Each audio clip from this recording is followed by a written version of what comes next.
Bullshit, I can't hear you. Sound off like you got a pair.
Bullshit, I can't hear you. Sound off like you got a pair.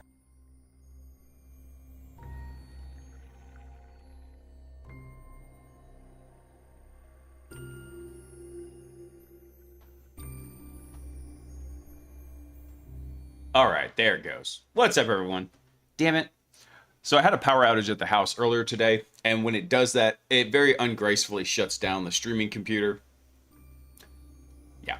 So I had to go through and set everything back, and for some reason it disassociates the microphone. Yeah, no, but it's enough that where when you do it, Gumby, I'm like, yeah, sure. But yeah, I don't know. It's a weird bug with OBS Studio that sometimes whenever the computer, I don't know if it's when it just doesn't get shut down properly or when it gets shut down at all, but it never registers the microphone. I always have to go re-register the microphone into OBS. I have no idea why. But anyway, so what I was saying earlier, Gumby, was what's up? Happy Sunday. Thank you for the 12 shells that you have popped. That's 1 year of shellage. It's quite a lot of shellage. Thank you, brother.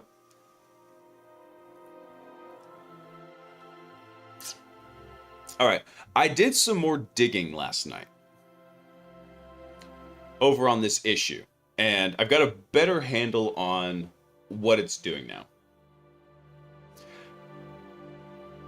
Let me see here. Ah, man, I lost my epic paint drawing from last night.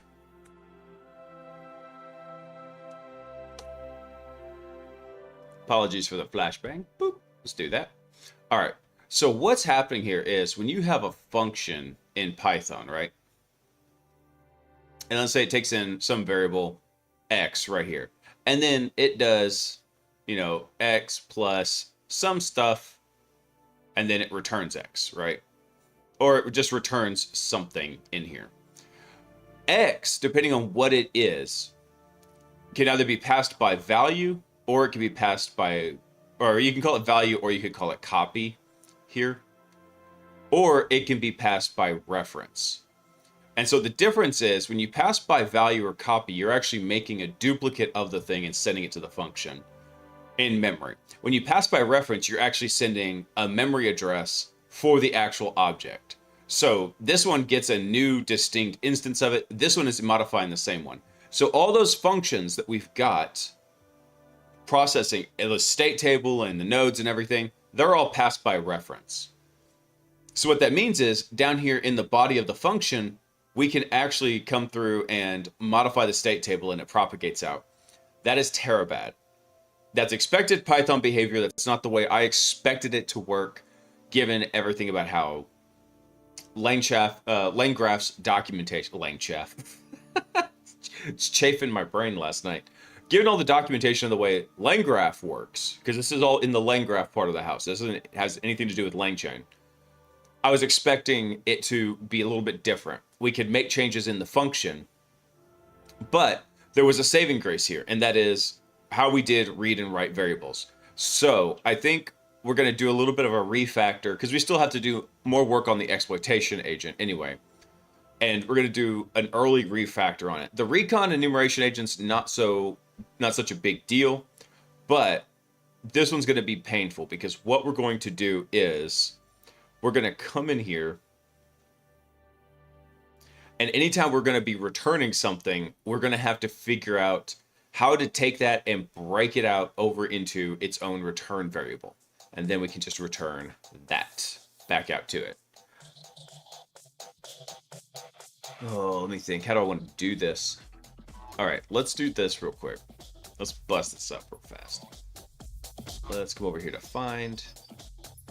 And we're just going to find all the instances of a return right here. All right, we've got a bunch of them. So all of these, when we return, see, like this one right here is just returning state. This is not a big deal. We can totally do this because this is just our throwaway function. But something down here. Right, so then the exploit agent, that's the first one we're going to need to actually check on. So I'm going to flag each of these with just breaks on them. And then we'll go through and we'll figure out how to do this. Because we're going to need to work backwards from there. We need to see what we're returning. what we should be returning, and then how we're going to modify this. So I'm going to flag each of these. I'm going to take that out, flag that right there. I know there's probably a shortcut to put a break on this line right here. We could add a bookmark, but that's not what I want to do. All right, so let's flag that. Let's just get all of these. And then that's going to basically set us up with a to-do list. Actually, this one we don't need. Anything that's in these routers in here, we're not adjusting the state table at all. So the router functions, we don't need that. We need it for all the other nodes, though. So the step planner, this one we're going to have to modify. Let's see. The step processor. What's this? The tool router. Now, this is a router, so we don't have to modify that one. Let's see. What is this? This one should be fine. Also, this is a special instance where we call the special agent node. That one's not a big deal. Let's see. What is this one? This is the step updater. We're definitely going to have to take a look at this one. And then what is this one? The reviser. Absolutely going to have to go take a look at that one there. And then we have a router. Okay, so we can get rid of that. So now what we have is all of these red lines right here are all the updates we're going to have to go make in here. Oof. Oof. All right. Let's start working backwards in here. So what do we need? What we need is we need messages and tasks. So what we're going to do is I'm going to just define these real fast. So, what do I want to call this?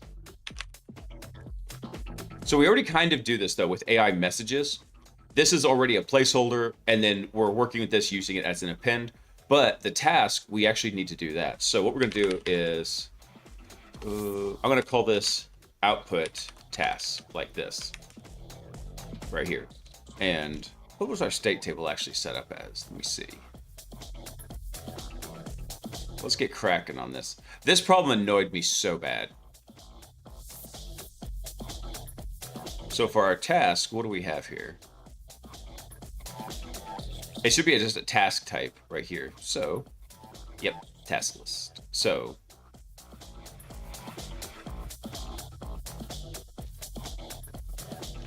I don't think I even need that, do I? Do I?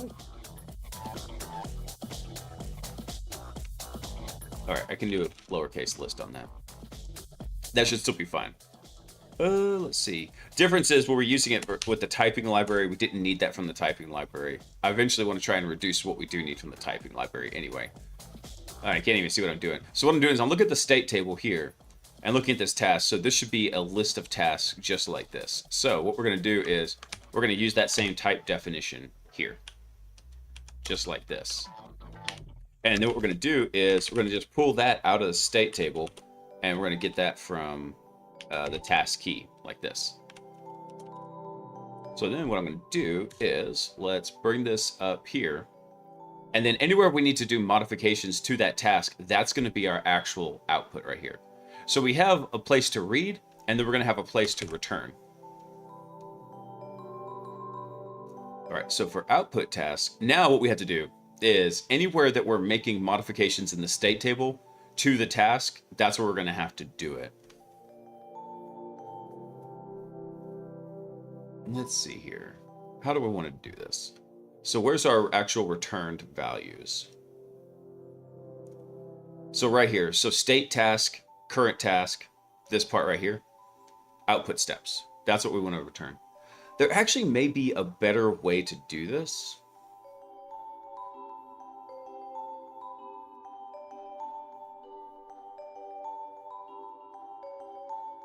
How could I do this actually?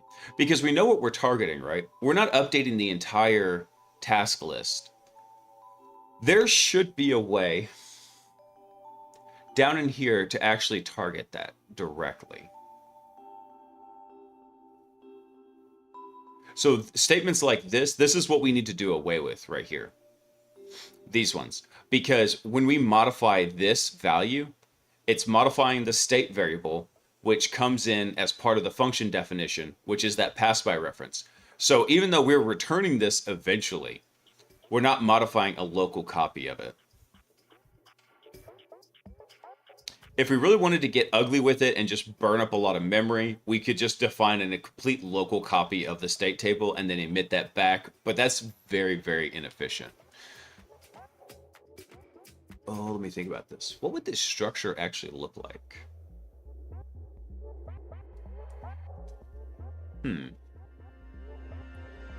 Because we can do something better with this.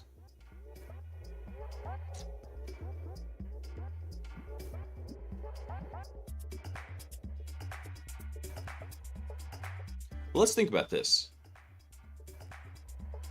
So what would this look like if we wanted to target that in tasks?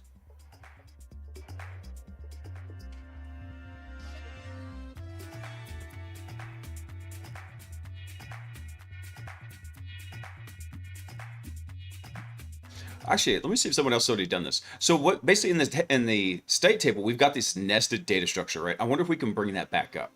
So rather than having to return the entire task key and get everything back, if we can just emit the one change we're making, right?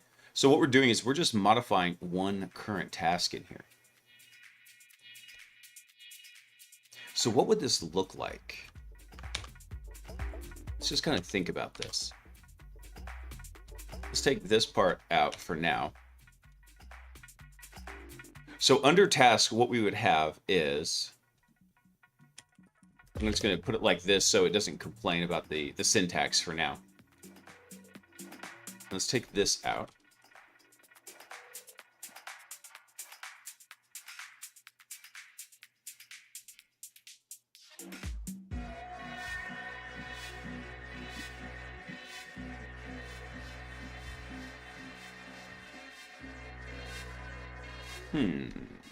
How would this actually work?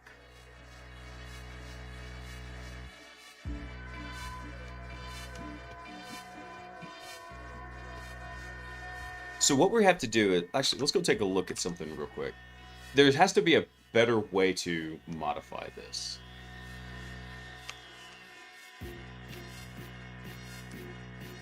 Let's see here. LangGraph, return state change in nested object. Surely there's a more efficient way to do this. We might as well go ahead and get it done with now.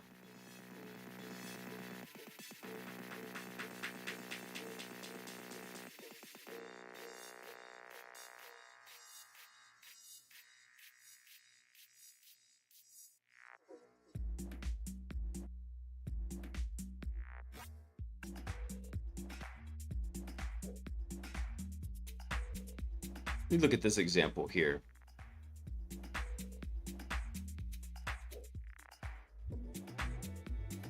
So here's our agent. Here's what it returns back. It just returns this messages key here with a couple bits of data, and that's fine. But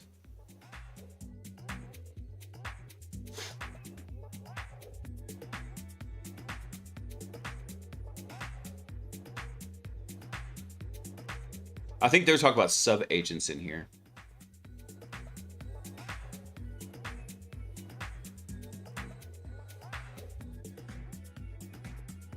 Actually, there was something else I wanted to look at real quick. Let me see if I can find it real quick here. Actually, I think it was a reference that Claude Code actually found for me when I was asking it some questions on this. See if I can find that reference. Where was it?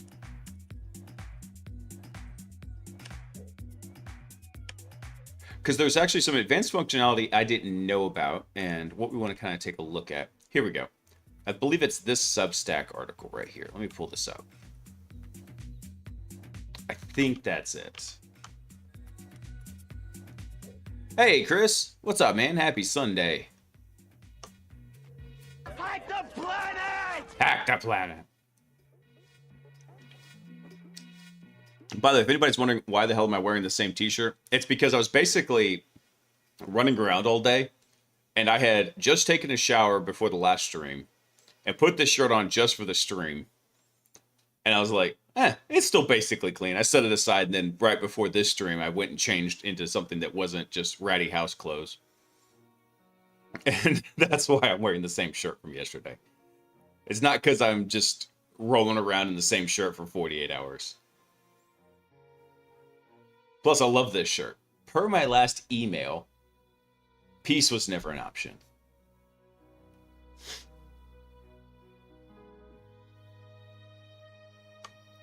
Let's see here. So what does this guy say about type safety? Actually, he says when to use a type dictionary versus pydantic. Okay. So a type dictionary is typing construct expecting keys and types for the dictionary, best for lightweight states that don't need runtime validation. Internal LangGraph state definitions, since LangGraph states are often dictionary-like objects. Use it when defining the state's schema. Passing around intermediate states when you just need to edit and or type check help, and for fast prototyping. Wait. Let's see, when to use a pydantic model. So a full data model with validation, type, coercion, and useful features. We might actually eventually have to swap over to this. I don't know a lot of the details for pydantic. So at boundaries like inputs and outputs, integrations, user-facing data, use pydantic. Okay, that makes a lot of sense. And actually, we ran into this with that weird issue. We were getting null data back in the revisor because it was failing out until we swapped it from using a types dictionary to pydantic. Does that make sense? This was not the article I was thinking of, though. Hang on, stand by 1 second. Let me pop into OPSEC mode real quick and see if I actually have it up still. I think I was reading this in a different browser. Oh, not that one.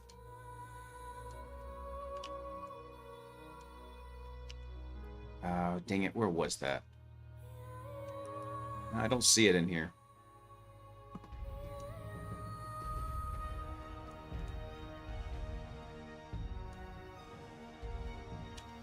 Was there... Maybe there's another reference in here that I'm forgetting. We'll find it. Hey, Kamarad, thanks for coming online, man. Welcome in, and I hope you're having a fantastic Sunday. All right, where was that other reference that I had? There was another really great, I think it was a Substack article. No, it's Medium. Here it is. LangGraph note changes. So they had some really cool ideas on this.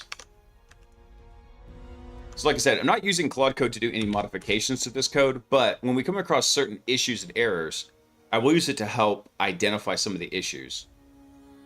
This was the one that actually helped explain to me how the state table was being modified indirectly between the nodes. That was a pain. All right, so core constructs. We have our types dictionary, type safe dictionary value, annotated. So this is a type plus additional information about the type in our use case in a reducer function. So these reducer functions is something new to me. So we're going to take a look at this. Well, let's see. Go away. Okay, so in LangGraph, the state's defined using a types dictionary and annotated types along with a reducer function. So we've actually been blowing off the reducer function in here, where we are getting rid of it and saying this is not anything we need to worry about. So maybe this reducer function is something we need to do with. So every time over in the code, we had, where is it? This type right here. This one, like the reducer function was add messages to this for this annotated type. We don't have any annotateds here in the state table. We do in other places, right? So for example, this means we're skipping over the reducer function. It's a string type and a description for it, but we've skipped over this. So I think what we might need to do, and I didn't actually I started the test box. I did not actually do a seed run because I knew we were going to have to make some changes to this. And every time we change the core state table structure, we just have to go do a new seed run anyway. So I haven't done that yet tonight because I wanted to take a look at a couple things first.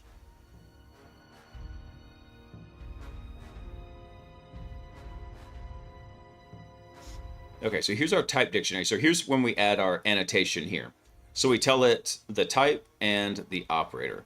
And there should be here, let me see. Where is that?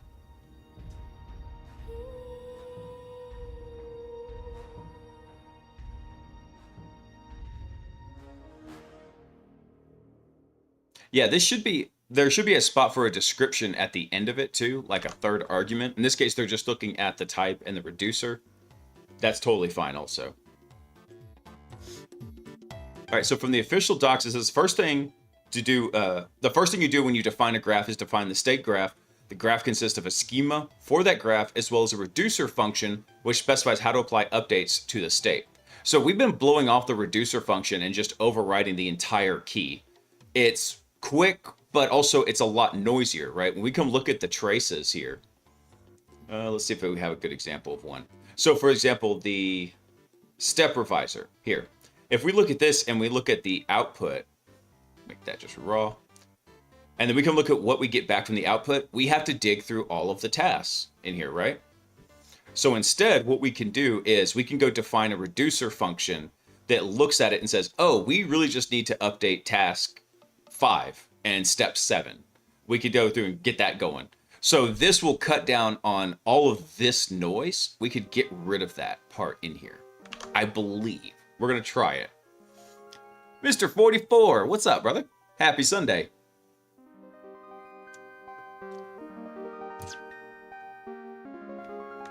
So let's go take a look at this reducer functions a little more carefully here. Let's see. So the schema of the state will be the input schema to all nodes and edges in the graph, and you can either be a type dictionary or a pedantic model. All nodes will emit updates to the state table, which are then applied using the specified reducer function. So our state is our schema plus our reducer function. So really, we've only had a half a state here. We've had a schema, but we've been blowing off the reducer functions. So it says all nodes and edges use the same state schema. They can be these two, and it should update it and then apply the reducer function. So for example, we have a reducer already added called add messages.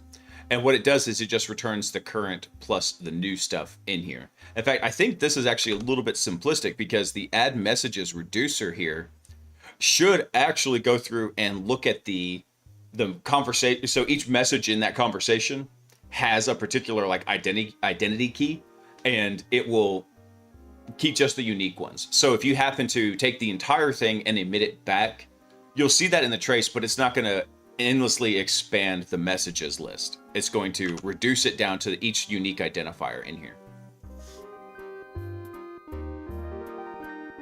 And so here's an example of what they're doing. So for context, they're using merged dictionaries. For the counter, they're using operator add, auto increment numbers.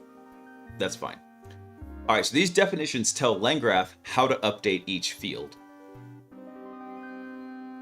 So here's an example, right? We do input to node 1, it then produces an output. That goes to node 2, it produces an output. That goes to node 3, and then final. So it works kind of in this flow once you unwrap it.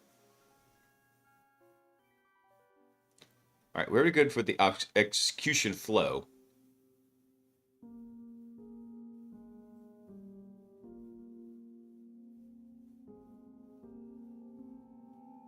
Okay, actually, this is really good. So here, it's talking about take the current messages. This is saying, hey, we're going to apply that reducer that we defined up ahead with this. So the counter is going to increase by 5 because we're using the add operator to it. Okay, so what's a reducer? It's a pure function that defines how new data combines with existing data. It takes two parameters, current and new value, and returns the merged results. So we take current, we take new, boop, and then we spit that back out.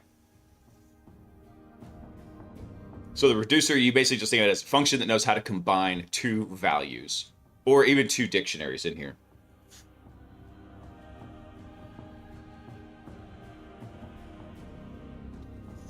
Let's see here. So for operator add, that's real simple. Performs operations on numbers. Custom reducers like a dictionary merge in here. Now the kicker here, because I was looking at this one last night after the stream because I was really confused about what was going on. So we could take in the current dictionary and the new one, and we could split those apart. In fact, this one would be a current task and a new task whenever we mix and match those two. Actually, I take that back. Let me come back here. So our task is just a list of tasks in here.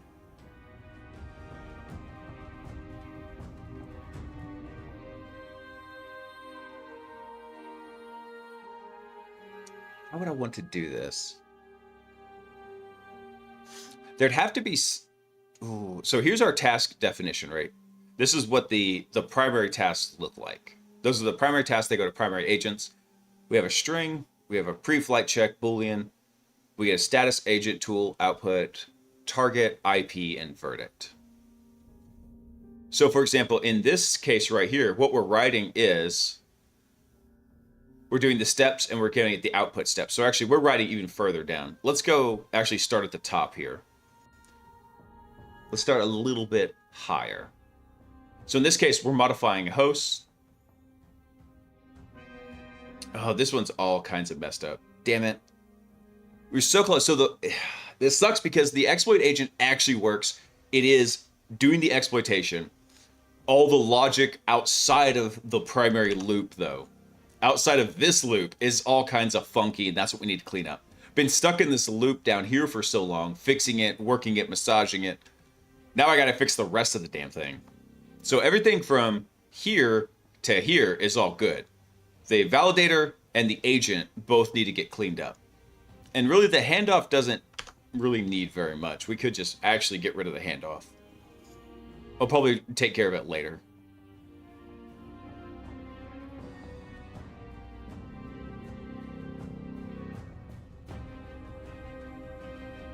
Okay, so the reducer functions, the main thing to keep in mind here is we're going to pass in a current value, and that's going to be the current, I guess, state value, and then the new value in there.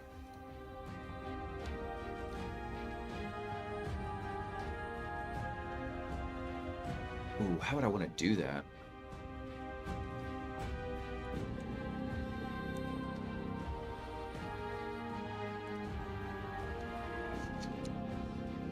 Is there a better way to do this? Let me think about it. Because essentially what we've got here that we're looking at, this is the main one that kind of gets most of the love here. So inside the state table, we have a task key like this. So our task, and then this is an array of tasks. So like this might be task 1, right? That is a horrible one. So task 1, and then we might have task 2, like this, down all the way to task in here. So task in, and then that's where we close it up. So with this being a list, the kicker is how do we identify this one that it was, and then the one that's going to be replaced with it?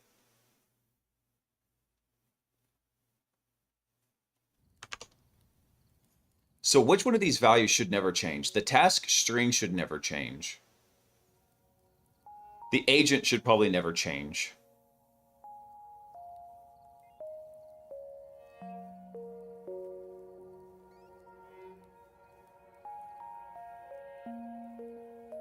Okay, you know what we could do?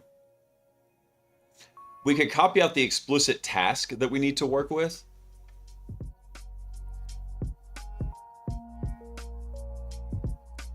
Yeah, here's what I'm thinking. Since we're working with a list in here, we're just letting it go down the list. It was a little bit too cumbersome to make this a dictionary. We actually just look at the task string. We find the individual task object with the task string that matches, and then we update that accordingly. So what we want to do is we don't want to return this. What we want to do is return our task updates in here. So what did I do this up here? I don't think I did. So let's do output tasks right here, and that's going to be a list. How do I do this? Tasks. And we're going to make it an empty array for now, just like this. So that's going to be our output task right there. So when we need to modify a task, what we'll do is we'll copy it from the state table, we'll put it into here, and then we'll modify it. Just like that. I think that will be good. So in theory, we'll have to test this out. But in theory, what should happen is, where is it? Instead of getting this big, long, nasty list of tasks, that's where that should come in at. And instead, we should just see like, hey, there was one task that was returned in there.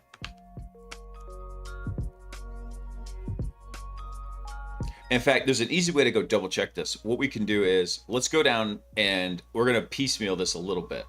we're going to do this in the reviser first. Actually, we could also potentially do this in the planner. That's an easy spot to kind of look at this. So in the planner, we return our tasks here too. So let's update this. So we have our current task here.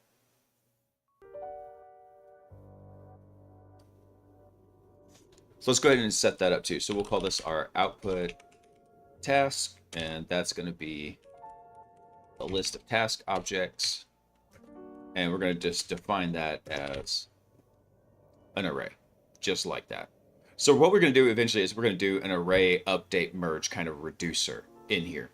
So we'll have the original array. We're going to have the ones that need to be updated.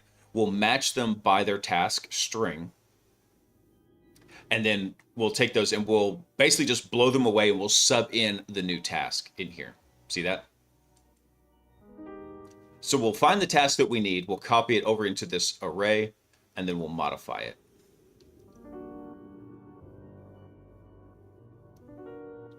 So where do we actually return our state objects right here? So here's where we actually append our exploit steps onto this.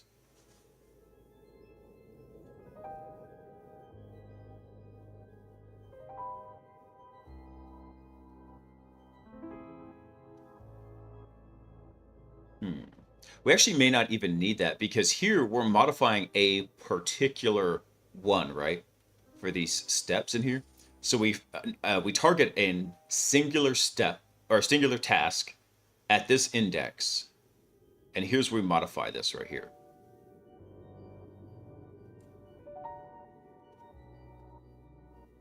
So I think the better option is, let's do this. So what we'll do is we're going to say our output task. And then what we're going to do is we're going to append onto that this task right here. Just like that. Boom. So now we've got that on there.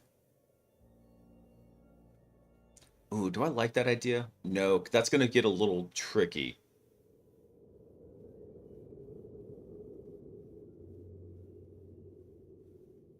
I tell you what, let's change this up a bit. So rather than it being a list of tasks, this is just going to be a singular task right there. Because that's all we're updating for this. We're updating one particular task because this is the high level task right here. So now we're going to make that a none. And it's going to complain because it's like, this shouldn't be a none. It's fine. This is fine. Okay, if I do that, will that make you happy? The IDE is shaming me. There we go. All right, so when we come down here, our output task, what we'll do is we'll just set it equal to that, just like so. So now we have a task object right there. And rather than see all these sections right here, we're going to just modify those directly. So we're going to come in here. Our output task is going to be, so we're going to swap that in and we're going to swap that in. So now we're not changing the state table. We're changing this local copy of it. So we append all this stuff to it. And then what we're going to do is we're going to say that we're going to just send back our output task. Just like that. So now the next thing we need to do is we need to go make an update here. So task is not an annotated type. It is just a direct type. So we need to annotate this, and then we need to add a list merge option in here. Ooh. Let's see if anybody's got a slick way to do that. Python merge list of objects with uniqueness. Actually, you know what? No, we can do. I know what we can do. We'll just make it. We'll make the reducer function. We'll make it specific to the task. We'll call it our task reducer. So let's go do this. Let's come over to utilities and we'll make ourselves a new Python file in here. And we're going to call this state reducers.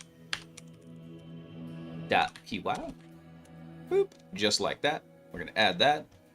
And then we're going to modify this guy right here. So this is going to be an annotated. There we go. Annotated type. The type is going to be a list of tasks. And the reducer is going to be we'll call this task list merge. Just like that. And it's going to complain because we don't have a task list merge, but that's okay because we're going to go make it right now. So in our state reducers, here's what we're going to do. We're going to define that, and we're going to say,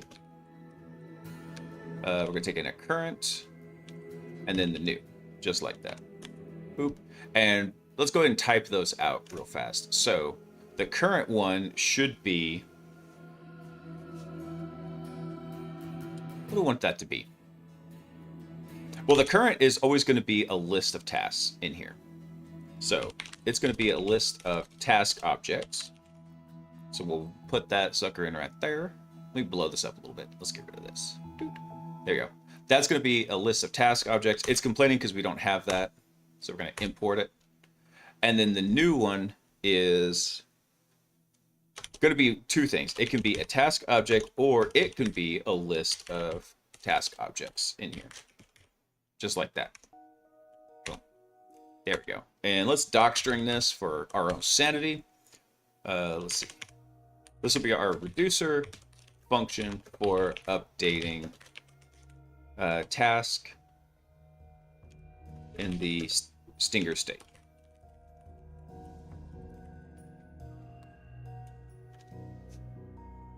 Let's see. And let's put another little note in here. This is matches task. We'll say task objects based on the task field.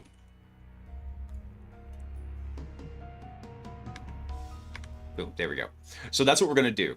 Looking at this, our tasks have a couple of different areas in here. We could also match it by target IP. So I think that might be another one to do here. So we're going to match by task and target IP in here. Ooh, is that a good way to do that? Let me think about this. I don't want to do that.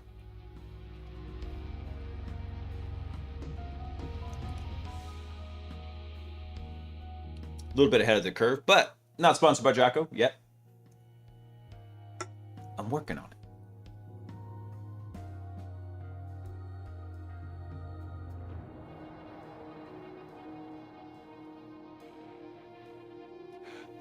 Not necessarily too, Bob, because task is a very overloaded term in here. So we have a task field in Stinger that's a list of task objects. The task object has a field called task. Smarter me would have probably come up with better names in here. But that's what it did.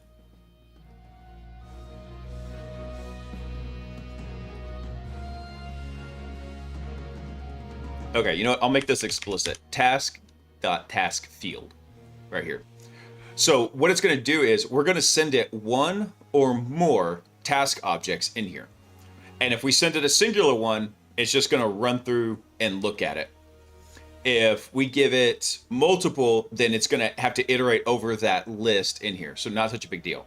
So when we emit back whatever the current task is, right? So in this case, we're going to send back a singular task, the single output task.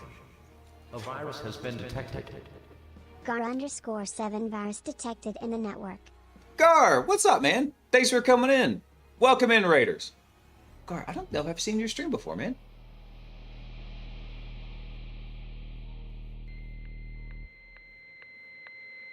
Let me go check you out. What were you working on tonight, man?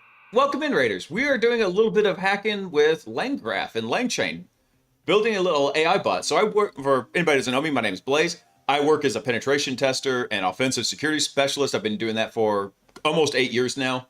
I've been in IT for 15 years, and I actually don't really like capture the flag games. I know they kind of came about after I was really already in offensive security.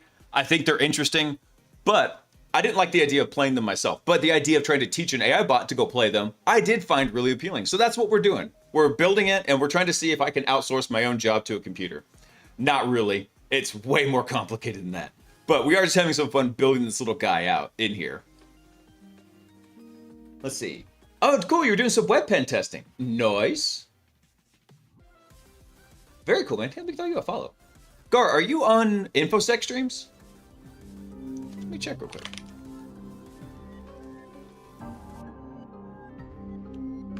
Well, let me go find it real fast. Where is it? There's my. Couldn't find my web browser. I gotta talk to GoPro because the site's acting funny. Like it's not showing anybody online right now. Hide offline. Let me see. Oh, good, you are on there. Awesome. I was gonna. Everybody who comes in is doing cybersecurity stuff. I always try to make sure that you're hooked up on InfoSec streams. For anybody who doesn't know, infosecstreams.com is a great site to come in and just see who's online that is potentially doing cybersecurity streaming, and there are all sorts of fun people in here. I really enjoyed the site. Oh, okay, cool, man. I'm surprised I hadn't seen you. I tossed you a follow. Yeah, like I said, I was really surprised I hadn't seen any of your streams before. Oh, but welcome in, guys. So what we're doing right now is we ran across a weird corner case last night. Not really, it's not actually a corner case. It was a misunderstanding on my part and some ambiguity in the documentation. So what we're doing here is we have built a system to come through and handle basically the life cycle of a penetration test. Ah, damn it, I broke it. Urgh. I broke it because I'm in the middle of updating the code in here. Damn it. Damn it, damn it. All right. Hang on. I can fix this. I can do this. One sec. The error is down here. I know what it is.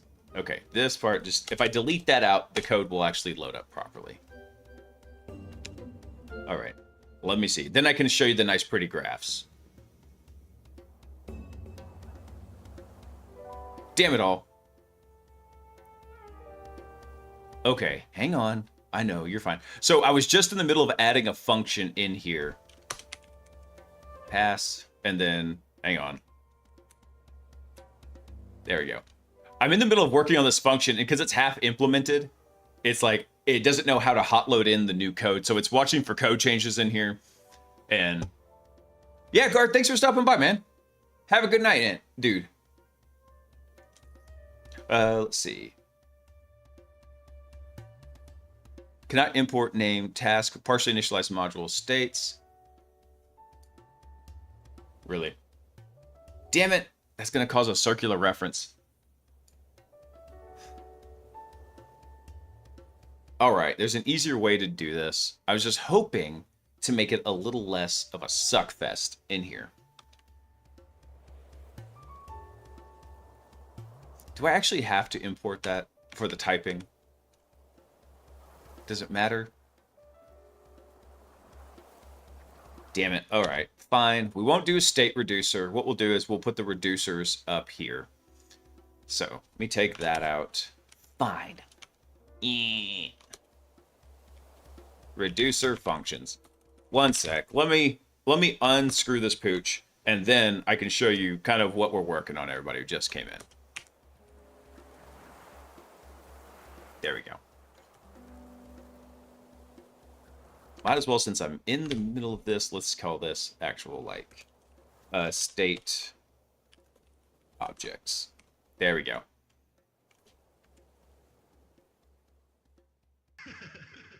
Oh, you can't...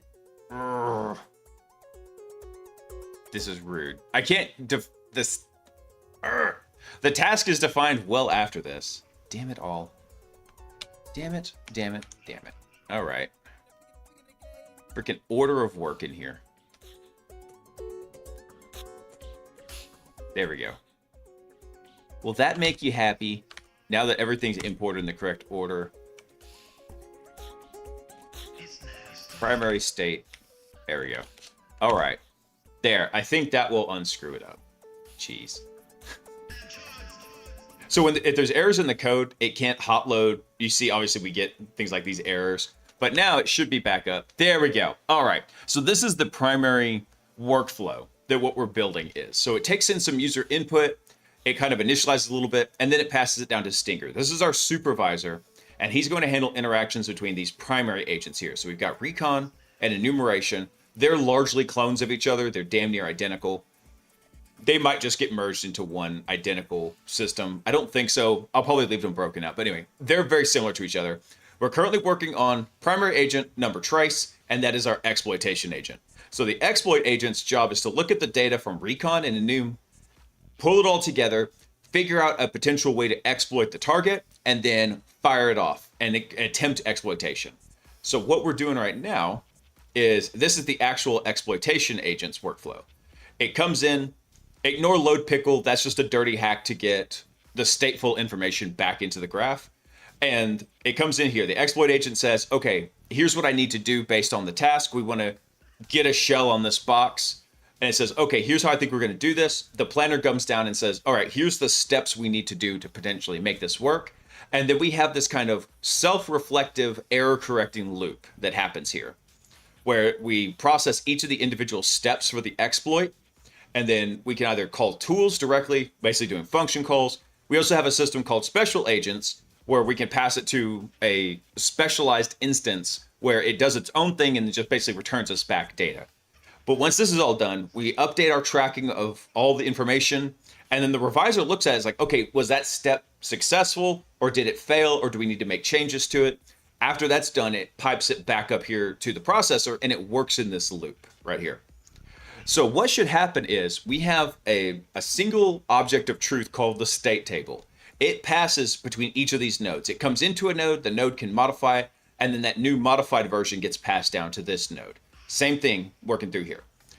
What should have happened is each function should have gotten its own unique copy of the state table and then not made any changes to the state table until we go through and we return data back. So if I come over here, you can see like we're making changes to the state table. So we have a messages key in this dictionary value here.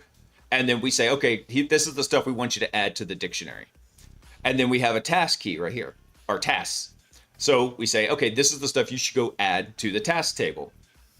Excellent. What we notice though is when we do something like this, where we actually access the state value directly, it was busting it. It was making these changes even if they weren't returned.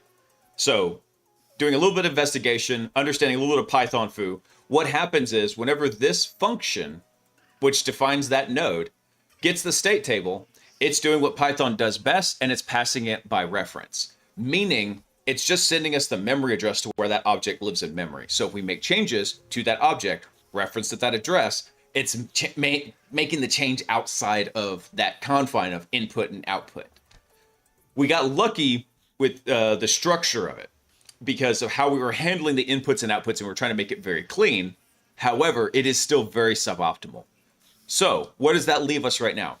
We have the ability over here in our state table to define something called a reducer. So the reducer says, okay, you can call this function every time there's a change to this key in the dictionary. So we go take a look at that, and it will pass in a copy of what we currently have and then what we're getting. And we can tell it how we want it to merge those data objects together. So that's what we're doing right now to try and clean this up a bit and get out of this kerfuffle, but we're actually modifying the state table to return it. That's what's been causing a little bit of headache. It actually still worked. It was just very suboptimal, and it made the output very, very verbose where it didn't need to be. A lot harder to track it.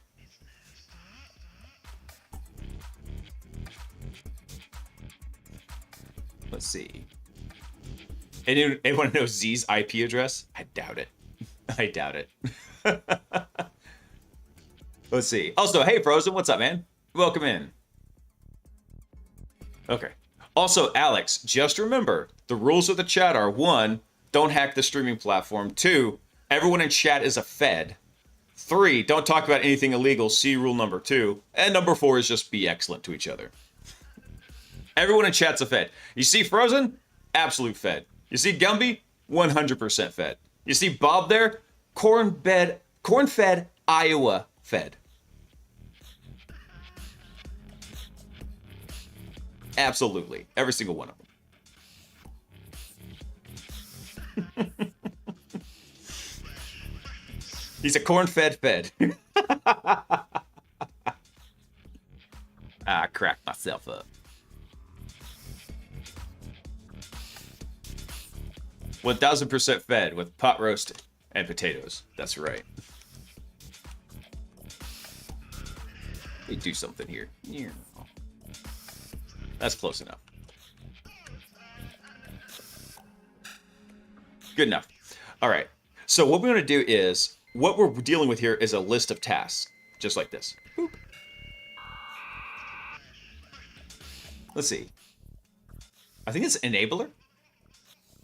End builder. What's up, man? Thanks for coming online. By the way, in case I missed anybody in there, Hikari, thank you for coming online. And also, I think I already called out Kamori. Thank you for coming online. Welcome in. I hope you all are having a fantastic Sunday. So, essentially what we're trying to do with this project is create little agents to go through, and like I said, and play CTF games. I am, however, building it with extensibility so that later I can send it against multi-computer CTF, something like Game of Active Directory. And that's actually where I live during most of my day job, is breaking into attacking Windows Active Directory environments, internal corporate networks, AWS, Azure, stuff like that. That's my usual bread and butter. But I have just been tinkering and digging into a lot of the AI stuff the last couple of years. After completely blowing it off, I was like, okay, yeah, that's a cute toy. And I was like, all right, it's gotten to the point where I know my clients are going to be implementing this kind of stuff. So I started building it to learn how to break it. That's pretty much it. Yeah, actually, I had a really good Sunday today. It was pretty chill. Went to church early this morning. My nephew, my niece came over to play with my kiddos, their cousins, and we hung out and played all day. We watched movies, played video games, ran around the house like crazy people. They loved on Peaches. So, funny story, that niece and nephew, their grandmother, so my sister-in-law's mother-in-law is the one we got the dog from. So they actually know Peaches because we used to be at their grandma's house. So they were so excited to see Peaches again. And she was very excited to see them, like, I remember you. You smell like my old house.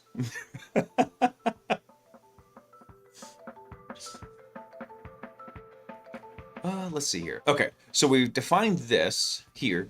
So first thing we need to do is we need to check and see if this is a list in here. So what we'll do is we're going to say,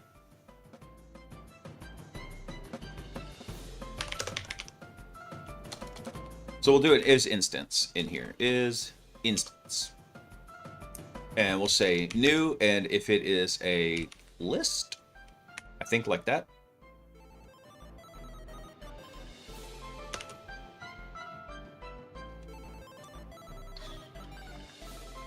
So, because we have two options here, we're going to allow it to either return a singular task or an array of tasks in here. So if we return an array of tasks to this, then what we need to do is slightly different because we're going to have to iterate over this guy right here.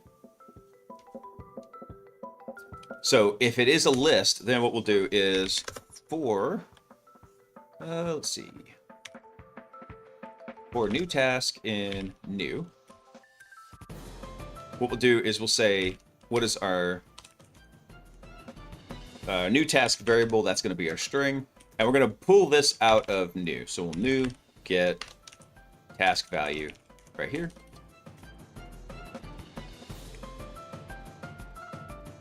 This should be fine. Wait, you don't have a get method?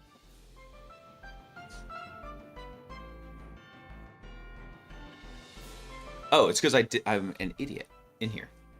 This should be new task. Just like this.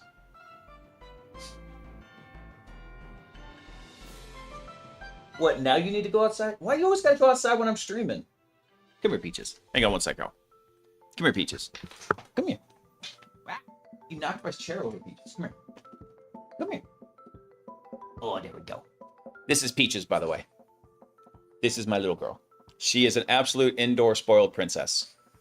There we go. You're a good girl. Yes, you are. Why you always got to go out when I'm streaming? You don't go out all day and you save it all for the very end of the day. Hang on one sec. I'm going to go let Peaches out. I'm not pooping, Zilla.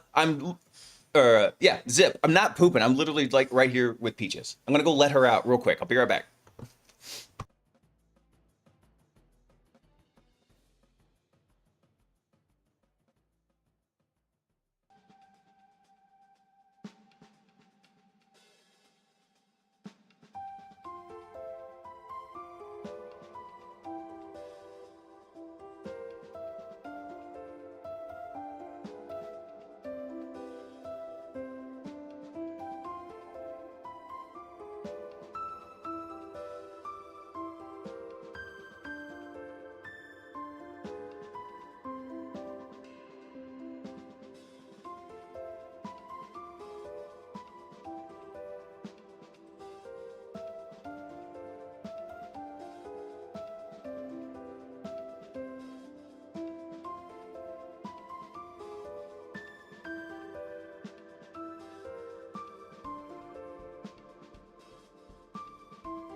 All right, I'm back.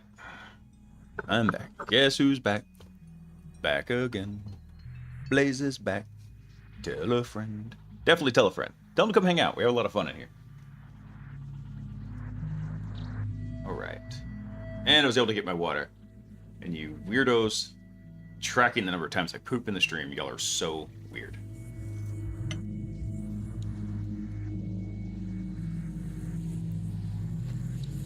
Let's see.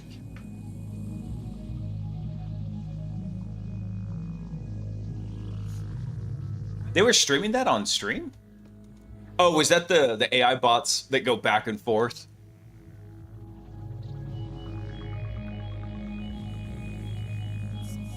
Because I think I've seen those before where it was like, what was it? Like they'll have like AI Donald Trump debating like AI Biden and back and forth. And I watched it for like 3 minutes and I was like, okay, I can't take this anymore because it was just ridiculous.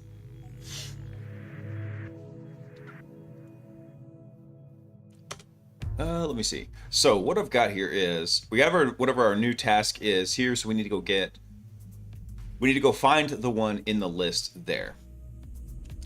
So what we'll do is we'll say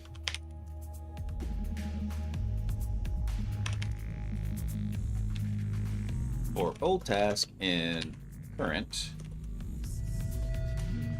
we'll say if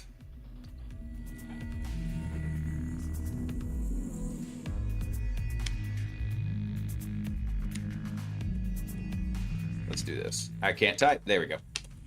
So if that new task equals new task, that's what we want to do.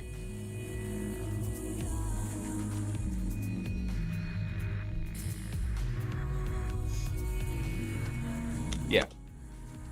There we go. So if basically if our old task is matching up to our new task, then what we're going to do is we're going to let's go ahead and define our output here. So our output is always going to be a list of task objects in here. Just like this. And we'll start with an empty array. So if this is the case, then what we're going to do is we're going to call output.append, and we're going to append new task right here. New task, just like that. Otherwise, we're going to output.append the old task in here. Oh wait, this should not be new task. It should be this one. New task. There we go.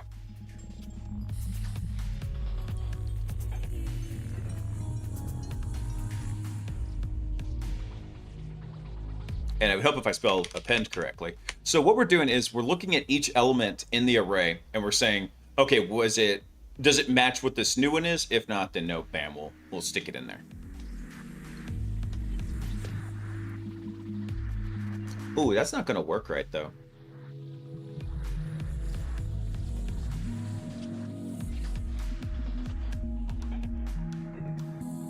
No, that is not gonna work.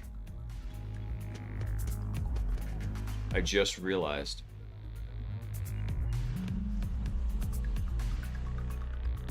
Let me think about this.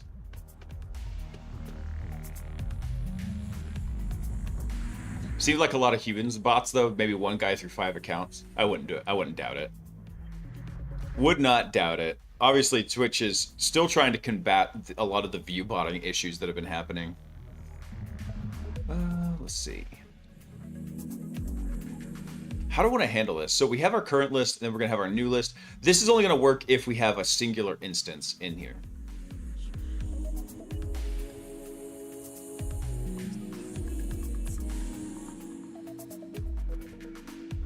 Ooh. How do I want to do this?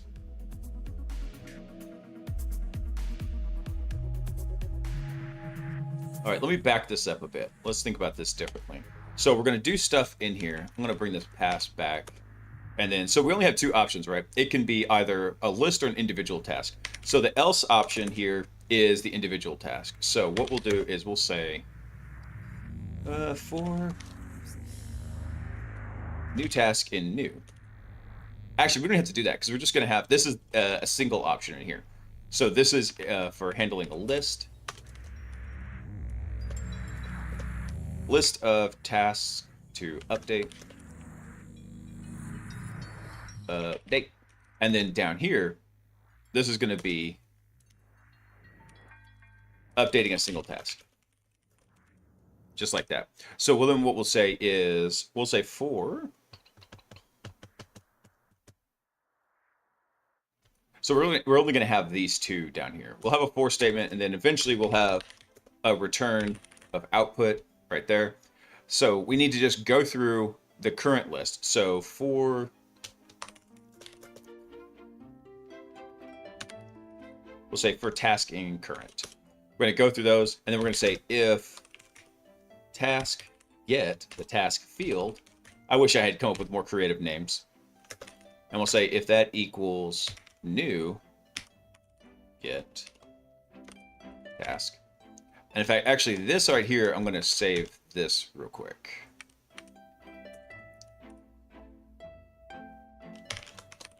So new task, that should be a string. And we'll set this right here. And then we'll just say against new task right here. I really hate to do this, but I'm going to make it like, it's going to look so odd, but it's going to make sense because it's the task field of the task object. It's dumb. I know, I fully admit that. So we can go through, we can get this. So for the task in what our current list is, we'll say if that task field in there matches our new task, then what we're going to do is we're going to do output append new task. Actually, just going to do output append new, just like that. Else, what we're going to do is we'll do output append task, just like this. This is going to bug me if I... Because task is such an overloaded term. So we'll do current, there we go, current task. And then we'll put that right here too. Just like that. All right, so this should be good. This one was the easy one. Like, how do we handle multiple updates in here?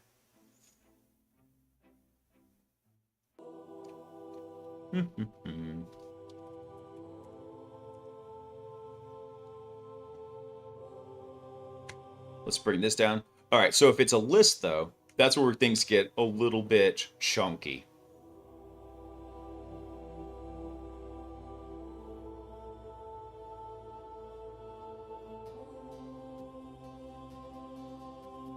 Not necessarily, actually, because we have that new list in there.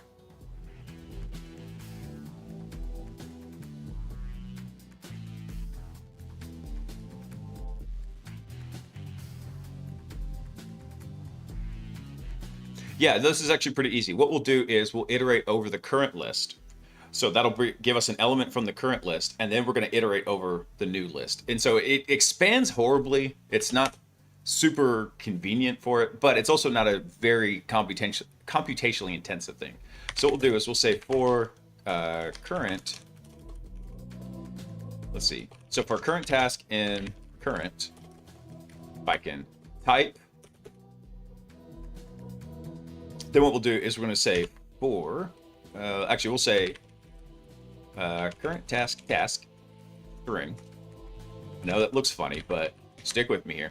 That's going to be our current task. We're going to get the string, the task string out of that. And then what we're going to do is we're going to say for new task in new. We're going to say if new task has a task field. Oh, this is not correct though. Because I forgot, there's actually two fields in here that we want to match on. So if we look at the task here, because it's very feasible that for these task objects, where is it? Here they are. We could have the same task across multiple IP addresses. So if that's the case, we actually want to match both of these.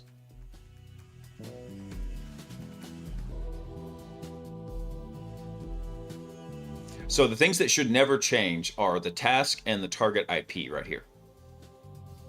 Pre-flight check can change, status can change, agent Shouldn't really change. So we actually could check that as well. Absolute 7, Hack the Planet. Thanks for coming in. Happy Sunday. Python always expands horribly and makes slow loops, so don't blame yourself. There's a rich wealth of tech debt to point to the blame to point the blame thrower at. I know, right?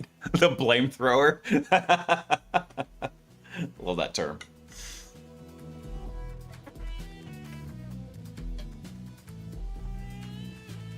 I don't think task list is even used. Come to think of it, look, we have 0 usages for this, so let's just clean that up. We're not using it. I think that was originally there as part of an output formatter before we realized that Pydantic was the more efficient way to do that.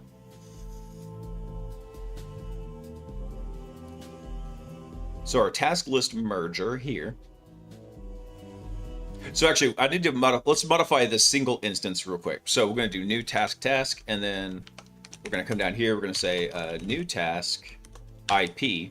That's going to be another string. And essentially, we're just going to copy this portion right here. And that should be our... Where is that? What do we call it? Target IP. That's what we want. Right there. Target IP. Boop. Just like that. So, in theory, we should never be running like the new task against this. So here's what we'll do. We'll say... if the current task is equal to this, and we can actually just copy this and do minor modifications to it. We'll say get target IP, and if that equals new task. Wait, did I change that? Hold on. Yeah, new task IP. Boop, just like that. Boom. There we go. So if those two fields match, if this matches and this matches, bam.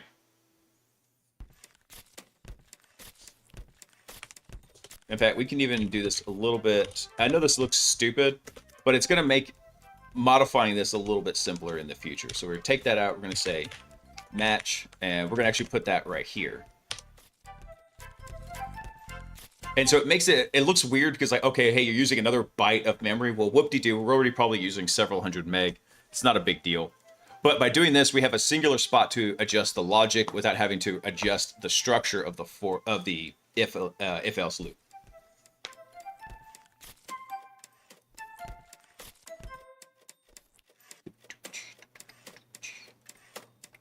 If we really wanted to, we could even put the this if match logic in the append in here. But do I want to do that? Nah, it's fine. This is very readable. It's very simple to maintain. Okay, so this works right here, but we need to come do this exact same thing up right about meow.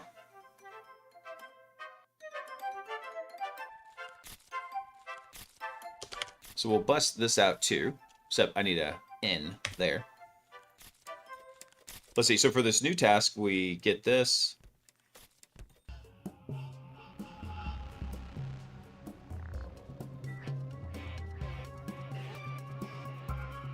Oh, I think it's complaining here because...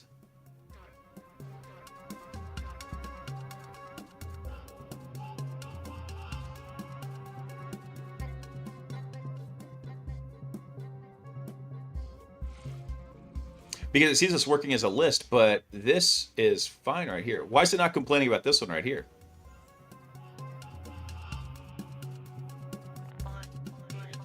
Because this should actually get us... Hold on, let me double check this. So this is if we're getting this one right here.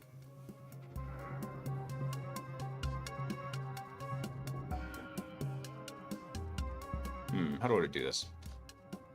Never apologize for being nitpicky. I try not to, man.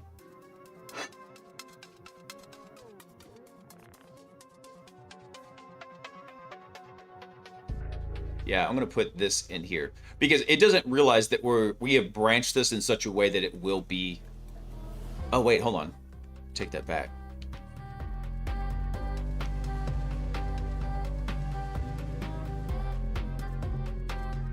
Oh, yeah, no, this is actually correct. I'm an idiot. This should be new task right here. There we go. That was the issue here because I was referencing the list and not the element of the list. All right, cool. So now we've got these two specified right here. And then what'd I just do? I scrolled. That was not correct. So let's go ahead and define this real quick. So we'll do, again, the same thing we did here. So if, oh, I need to copy this real quick and actually modify it. So this needs to be our IP. This right here will be our target IP address right here, because we want both of these fields that we can match against right here. So the match is going to be a bool of, this is what we're iterating over. So we're going to say if current task is equal to the new task, and if the current task IP is equal to our new task IP right here. Oh wait, you know what I just realized? I already busted this out. Did I actually need that? I didn't actually need these. Nope, I'm a dummy. Unused variables, that's all right. We'll drop that right there, and this can go away. Doot. Okay, so what happens here is we start iterating over our current list of tasks, and we look at it and we say, okay, I'm gonna pull out these two variables to make matching a little bit easier, and we're gonna say if the new task string matches, or if the current task string matches the new task string, and if the current task IP address matches the new IP address, then we're going to update it. So that's our bool right there. And we're going to say if match, then we're going to do this exact same thing right here. Let's take this. We'll just drop that right there. And this would be new task right here. And this one should be our current task, just like that. Boom. So in this case, we only have one singular one that we're iterating over, right? Just like that.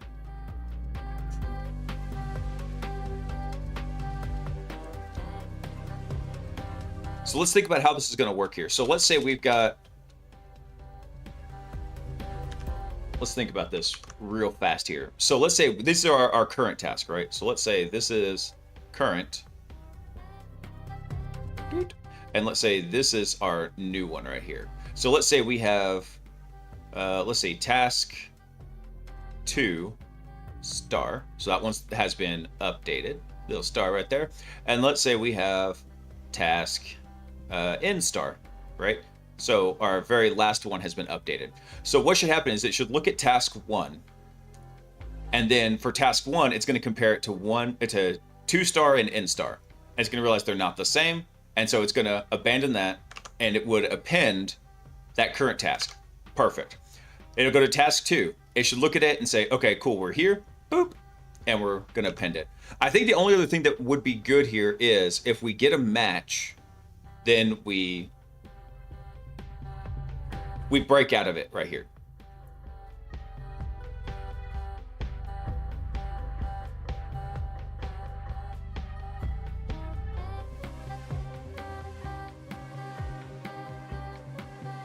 Yeah, if match, we want to break out of the for loop. Because we don't actually need to append, if we know that task 2 matches, so if these two match, and this one has the updates, cool, we slot that in. We don't have to check this one right here. We can take that out. Excellent. Excellent.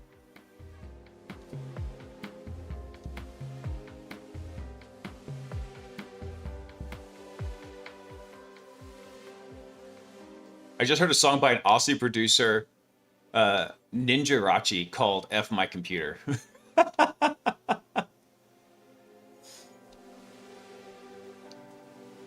So if you do manage to hack the planet, that would be a good after party option. So I live in Dallas, Texas, and we have one of the oldest DEF CON groups. It's been around for, damn, was it 20 or 25 years? We just had a big anniversary party for it. It was, I think, the 20-year anniversary party. I'm going to go with that. I don't remember if it was 20 or 25. And there was actually a nerd rapping group called Dual Core. It's 2 guys, and they just write raps about all sorts of different stuff. They came out and were going to perform at the party. It was a big event. Rented out a theater for it. It was a great time. Lots of folks there. And unfortunately, one of the two performers, I don't know their names, was sick. So the running gag the whole night was dual core couldn't make it, so they sent Pentium.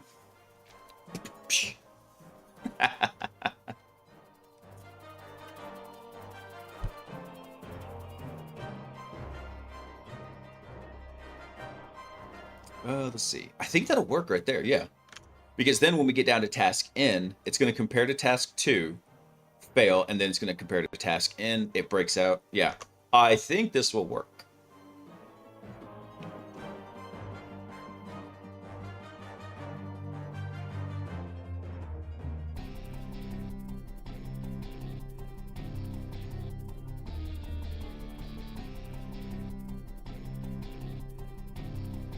This will be interesting to see. Oh, you know what I just realized? I think the try hack me timer went off while I was doing everything else.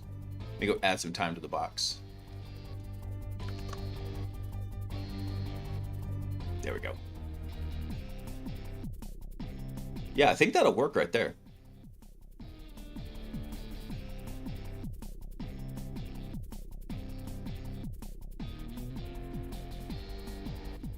Yep, so here's where we're going to define all the reducers. And so the reason I originally wanted to break these out over into another area, the problem is all the states are defined here. The reducer function being defined in another area would have to import states, and it caused this circular import reference. So eventually I just had to move these over here to states.py. But it's fine. Yeah, I think that will do it right there. So did we mark this as the annotation? Yes. So task list merge right here. It's a list of tasks. So now let's actually go look at the recon agent. Let's look at this one real quick. Here's what I want to find right here.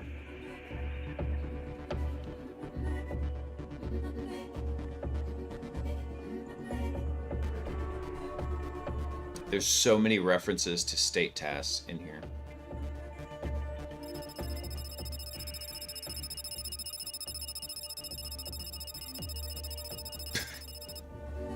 Incoming transmission from Moreno Gumby. I am an asshole, but I'm your asshole. Love you long time. Love you long time, Gumby. Ooh woo. So actually, Tubob here in the chat, he had an entire GitHub repository. If you do ! music in the chat, it will drop a list to all the music that I'm using for the background music. And I had not used the entire repository because it was a huge list. And actually I go through and I trim it every once in a while because it's so big. I find songs that are good, but they don't really work for background music. But yeah, go look at Tubob's Hobo repo up on GitHub. And he's got hundreds of MP3s in here that he created. So he said, yeah, go ahead and throw them into the mix. So I did. So you can see down right about, yeah, there's a list of what song is currently playing. So this one is Fighting Without Fighting.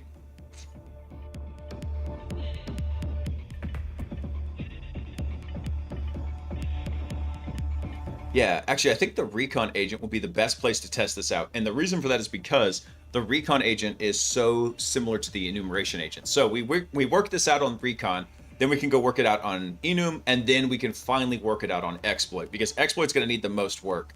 But we need to fix this up. So let's do the same thing we did earlier. Let's go tag in here using break lines.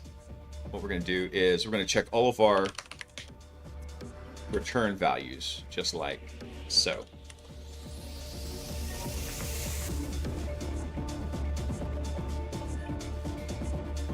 So let's come up here real quick. All right. This one, not a problem. This one, we're going to return state current task. Okay, so that one needs to get modified because see how we're returning the state essentially back to itself? That's no bueno. So we want to modify that one. This one, we'll need to go modify this function.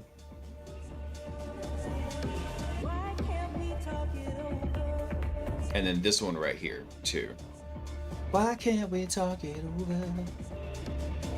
And this return value will have to get modified as well. And that's it. Okay, so let me close this up. So everywhere we see these red breaks is where we need to come back through and actually adjust this.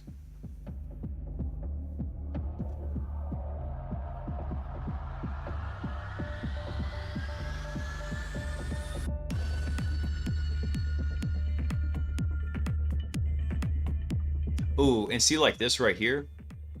Everywhere we've got somewhere where we take the state table and we assign something, that's where it's gonna jack it up. All right, hold on. Let's do this a little bit differently as well. Let's come over to find, because we can actually do a find with a regex in here. So what we'll do is we'll search for state, and then we'll do dot star equals like this. Yeah, so actually, oh, there's so many of them. Oh.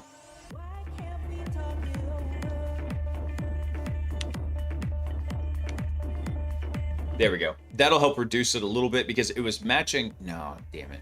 That's not what I want. Like this. There we go. I think that might clean it up. Space? Will that work? There we go. Okay. Because sometimes we're actually pulling data from the state table and we're checking it. What I want to get is the list of all the times that we actually assign this right here. So when we assign something to the state table, oh, this is fugly. Ugh.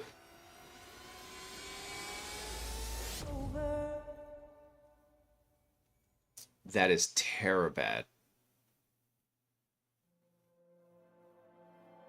All right, so what we'll have to do is just bust that out real quick here. Oof. Oof. All right. So let's do this. So what we'll do is we're going to call this the output current task. And that's going to be an integer or a none. And we're going to initialize it as a none right now. That's what we're going to do.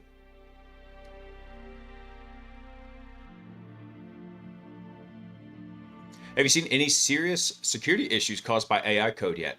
Yeah, actually, there was the one, where was it? Salesforce, I think it was Agent Force AI.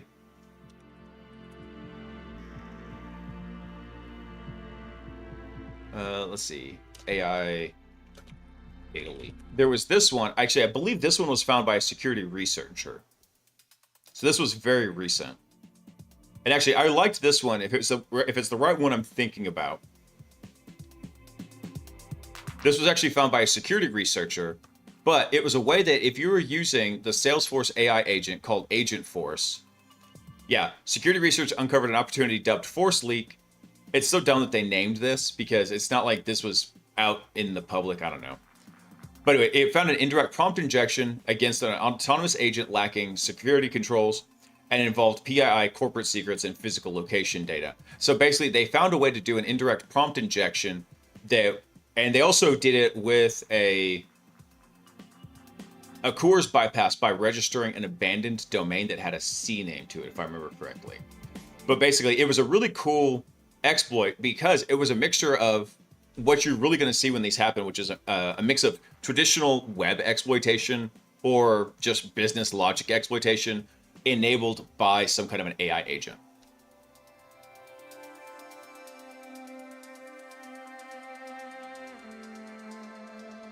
You could tell them, but then you'd have to toss you A. But yeah, this one, if I think this is the correct one. Yeah, this was the web to lead form. So here, this wasn't the original article I reviewed on it, but I will drop this down in the chat for everybody if y'all want to read through it. This was a really cool one because, let's see. Yeah. So the researchers found a way they realized that Salesforce content security policy whitelisted a bunch of trusted domains, including expired mysalesforcecms.com. So in their malicious prompt, they requested it to that. So since it was expired, they went and registered it, and then they could capture that data because the content security policy had it whitelisted. So yeah, this was the biggest one I've seen so far. There are, what was another good one? Let me think.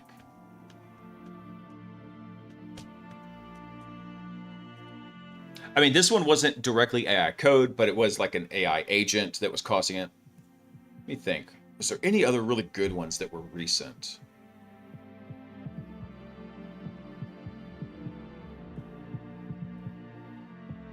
This is the first one that kind of comes to mind in here. But yeah, that's one of the examples there.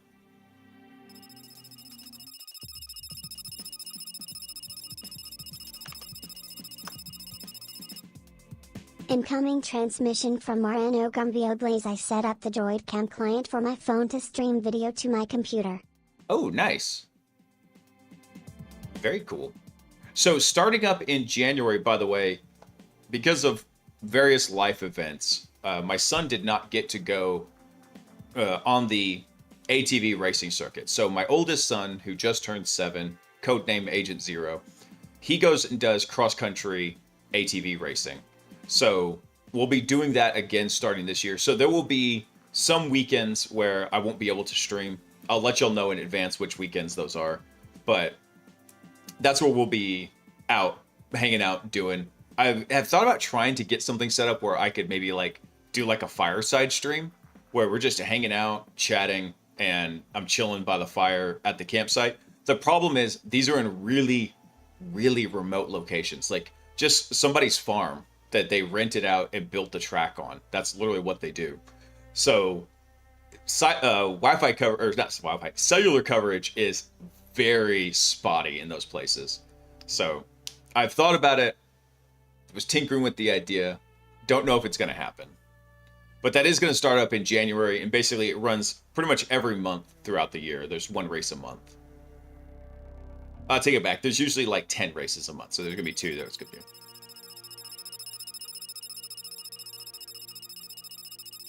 Get Starlink. Incoming transmission from Mariano Gumby. You better get Starlink Clo.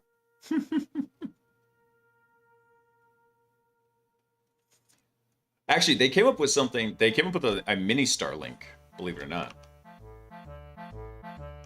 What's that? Mini Starlink.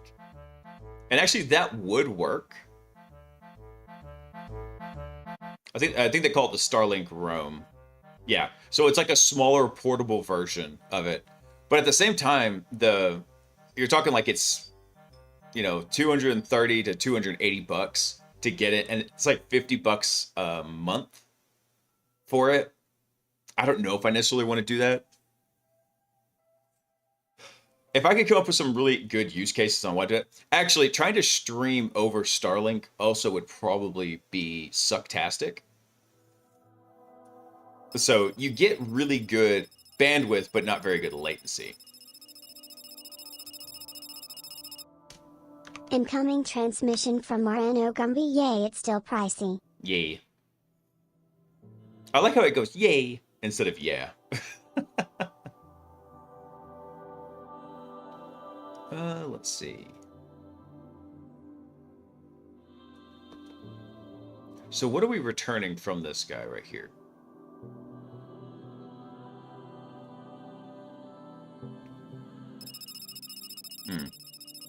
That's so bad. Incoming transmission from Mariano Gumby. Yeah. Yeah. Do you ever see, there's a really old, awesome movie with Eddie Murphy and Dan Aykroyd called Trading Places.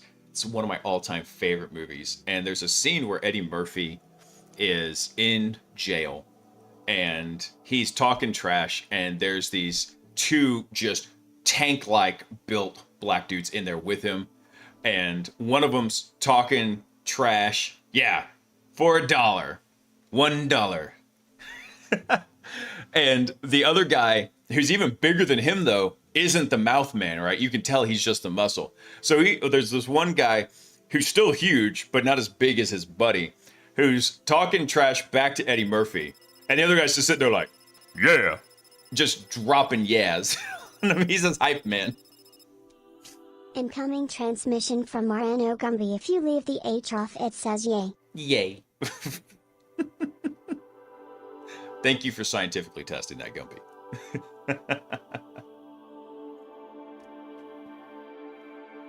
All right, so what all should we be returning here? We should have an output current task in here. So let's go get this. I think by pretexting all of these as outputs, we can very easily kind of figure out what these are. So we're going to drop that right there. Same thing with this one.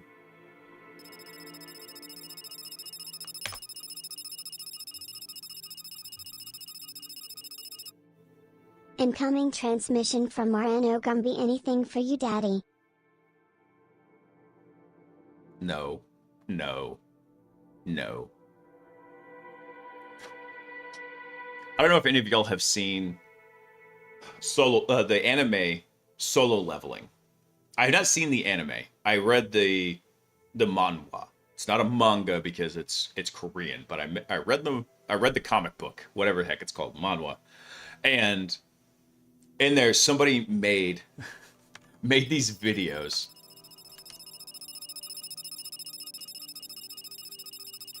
They made an abridged version. Incoming transmission from Marano Gumby to Farye. And instead of him leveling up his aura, he's leveling up his Riz. And so it's from this group right here, the Anime Boys, over on YouTube. It's disturbing.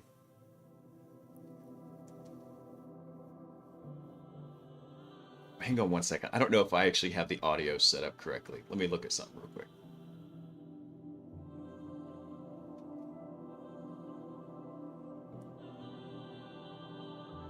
I don't. Hang on one second, because this is hilarious. I have to show this to y'all. Let me pause the background music. Where's the audio source here? I think this is the correct one. Let me see. I'm really enjoying our date, Genu. This isn't a date, Jenna. It's just a family dinner. You know, when I That's said I his wanted sister. your meat for dinner, I wasn't expecting this. Yeah, well, KFC was the only place that was open, so. It's so good, Genu. You're the best stepbrother I could have ever asked for. Again, we're not Nope. step-siblings. We're blood-related. I don't know. Dad left a long time ago, and we have different colored hair. We're and... not f***ing, Jenna. Fine. You should just stop trying. Literally nothing will convince me to hook up with my own sister. New mission alert. Oh, God. So if you don't know this, there's this like AI, not like an AI system, but there's a system in there that guides him through like developing and growing in there. And that's what they're doing with this. Mission title, Sister Leveling, Sweet Home, Alabama. Reject. This mission cannot be rejected. Like hell it can't. Who are you talking to? Shut it, Jenna. Yes, Daddy. Failure to complete this So that's what you made me think of there, Gumby. Yes, Daddy. mission will result in your immediate death.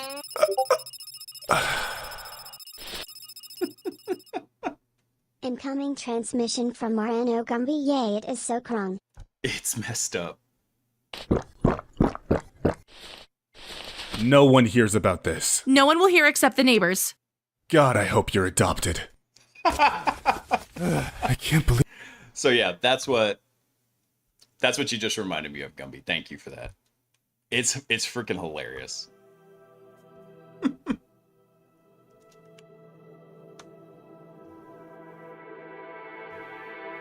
Oh my goodness. Too damn funny. All right. Back to where I was.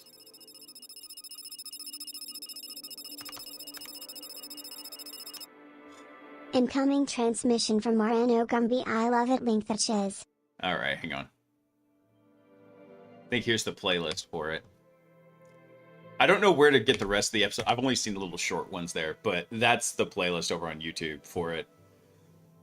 And if you haven't seen Solo Leveling, or if you have not... Peaches, what did you eat? Oh my god, she just blasted all levels of stanky butt under my desk. Oh. I think the kids have been feeding her again. I don't even know what I was talking about. Oh, that was rancid. And now she ran away in shame. Damn. Burned my nose hairs.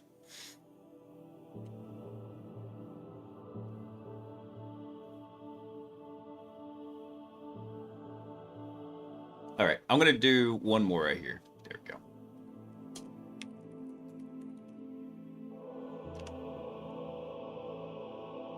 This should be our output task.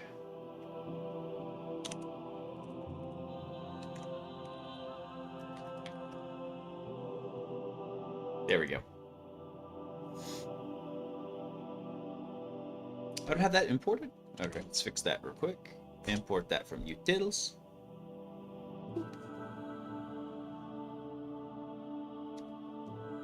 Did you not import it? There it goes. All right. Oof. So down here, we need to go get the current task. So this is after we have set this. Oof.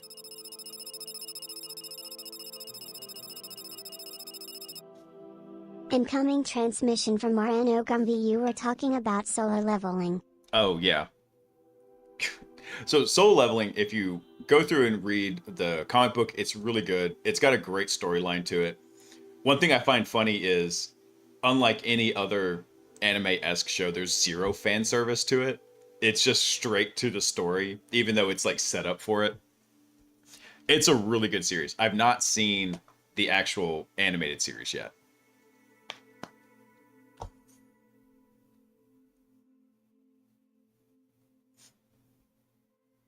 Business development. Thank you for the follow, man. Over on the big green site. Let's see. All right, how do I want to handle this? God, this is so ugly now. So first thing we do here is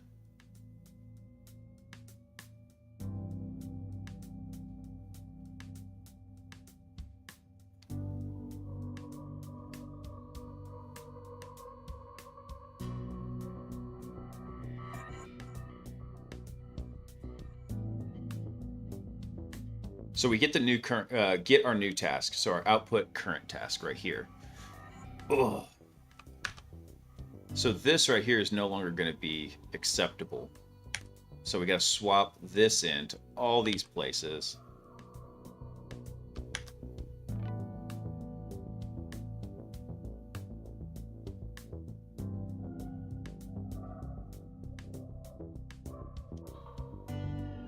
Actually, that's not correct. I take that back.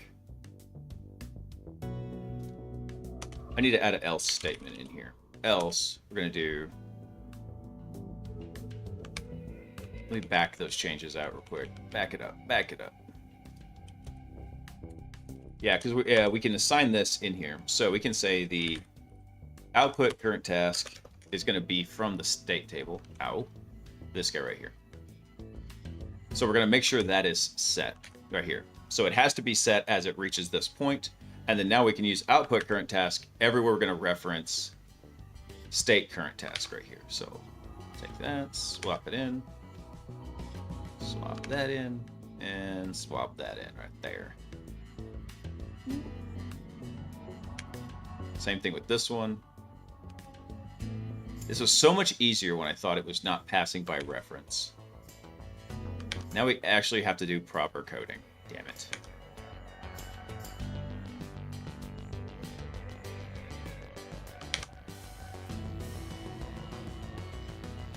Ooh, I don't know. Actually, get new task.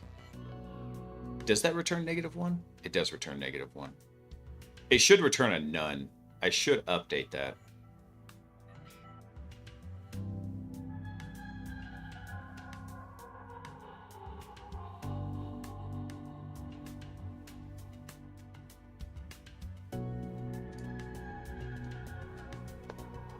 It'll help you raid my dungeon. Oh, dude. And so the idea there for the abridged ones is that he's not leveling up his combat ability, he's leveling up his riz. And so all the girls start hitting on him and calling him daddy. So that's why when you sent that message, that was the first thing that came to mind.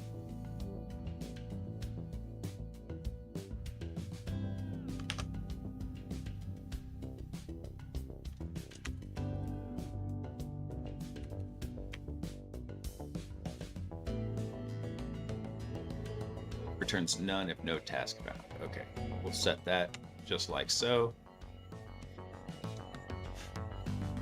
All right, we have to check this now.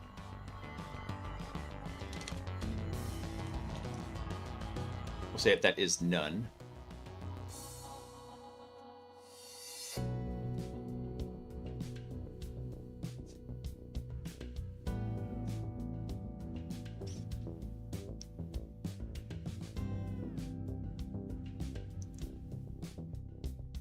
All right, so here's where we actually need our current task right here. So this right here. So this needs to change. So we're not going to reference this from here. We're going to reference that from the output current task. Same thing here. So everywhere we reference state current task, we're subbing in this new value here. I know there's a more efficient way to do this, but I want to kind of keep a lookout for what it's changing in each of these situations here.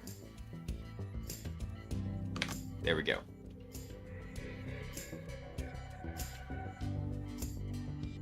So same thing here, state current task.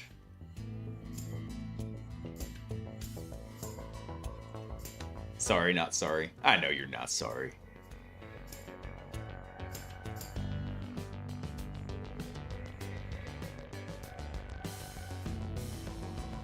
All right, anywhere else this is used up here?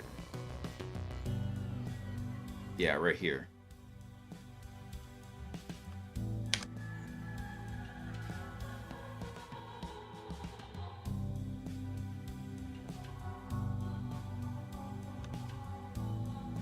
All right, so we're gonna have to change this as well. This is gonna change to here. This will only be 2 more references up here where we first extract this information. Here we actually do want to reference it in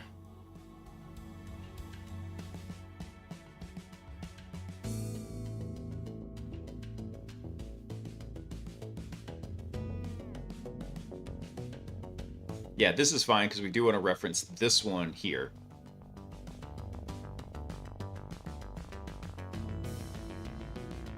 Yeah, I think that is good right there. So now we can update the output for it here. So that'll be our output current task.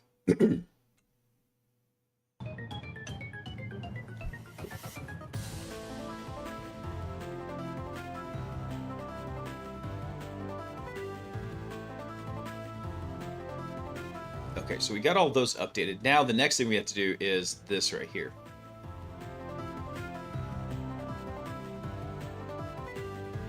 So when we're checking these, we can check this against it. It's just anytime we're going to write to it.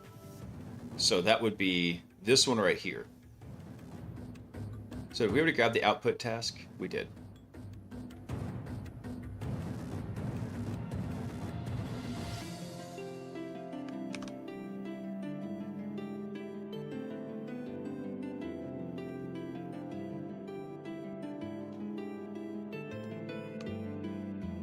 So here's what we're going to do.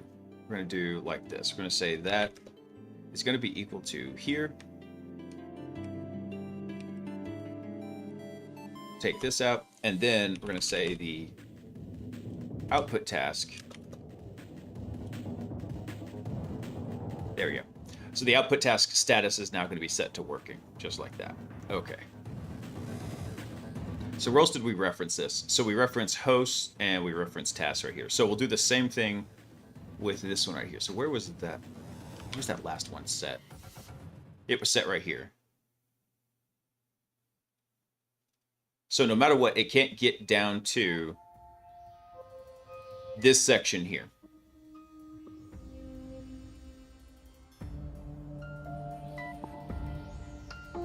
Yep. So no matter what, it can't get down to here without doing the output current task.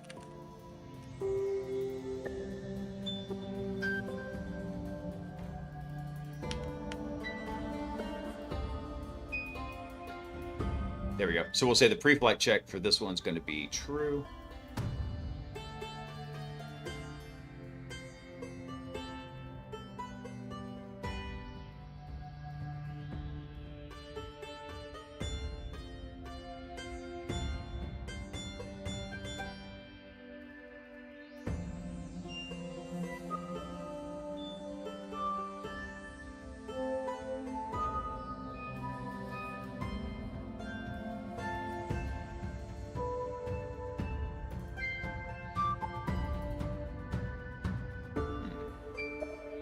I know I've jacked this up some way.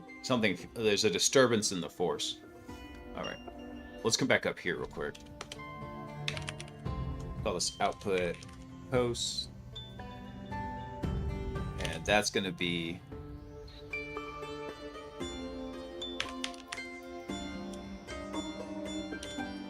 what's this going to be? A host object or a none. So we'll start off with a none here. Since we're doing all this type checking, we need to import this stuff.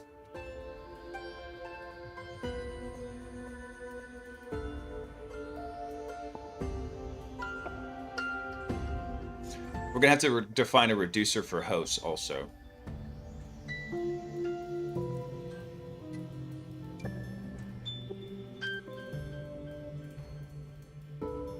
Let's see.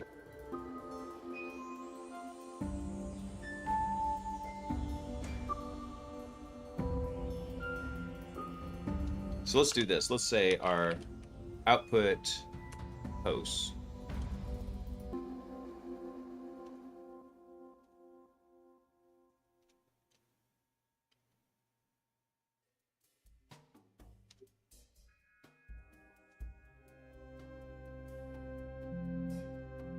Let's see. So what we have is we have a dictionary matching a string, which is the IP address, to the host right there.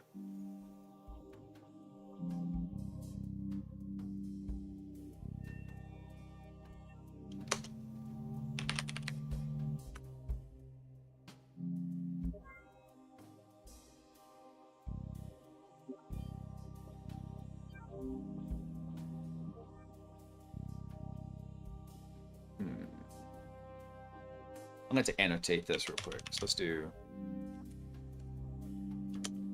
let's annotate this real fast over here. So what we're going to do is bring this over.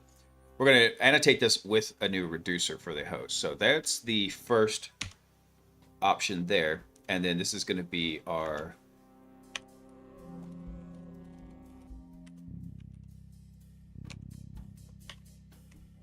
we'll call this host dictionary merge right there. And then we need to define it up here. So we'll define this in the same way we did this one real quick. So no, not there. There we go. So what do I call this? There we go. And actually, in that blog post we were reading, they had an example on how to do this.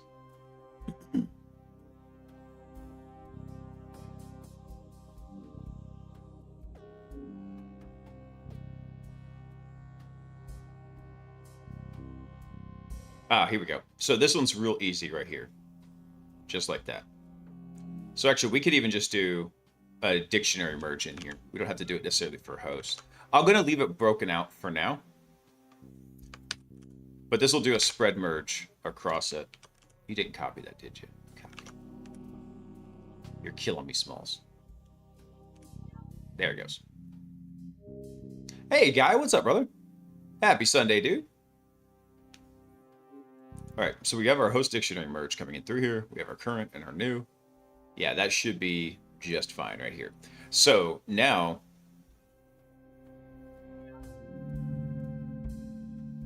yeah, I think that should be good. We do need to actually go modify this though, because the shape of this should match this shape right here.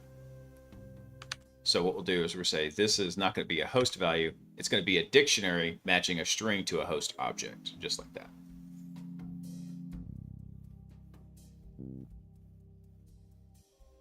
Where does that get used at? I think it's here. Yeah, there we go. So we take out a copy of it so we have one to work with, and then we come through and we do our modifications to it. So here's our target host IP address. That's going to be our target host right here.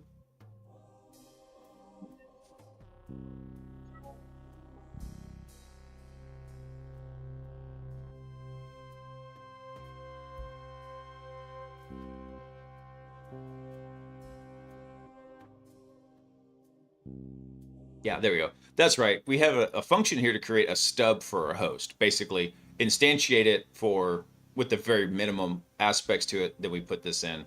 Yeah, that's it. Okay. So now, rather than returning this right here, this should be output host, and this one. Ooh, we also have an append here. Ooh. Bad, bad, bad.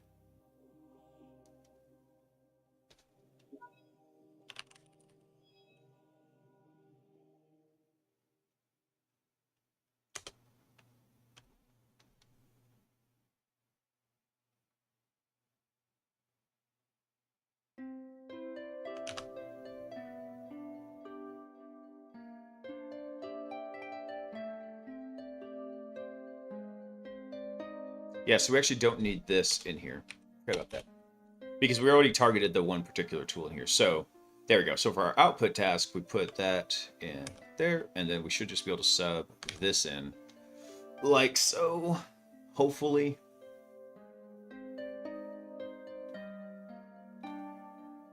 So let's double check all the return statements. So for our returns here, so without returning anything from the state table, meaning we didn't hopefully write anything to the state table, we've got 2 return statements here that are impactful.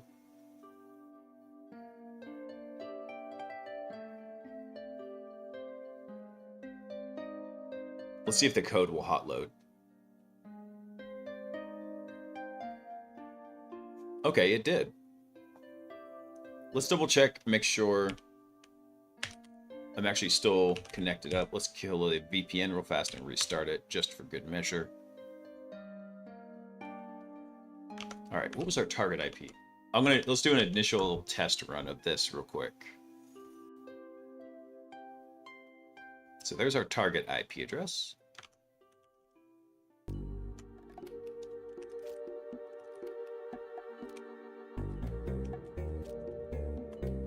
Okay, cool. Test box is up. So now let's go get our test data and try this out.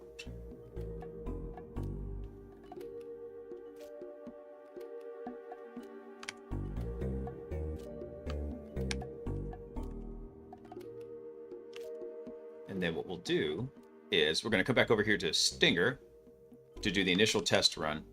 And what I'm going to do is once this hits past recon, I'm going to manually kill it.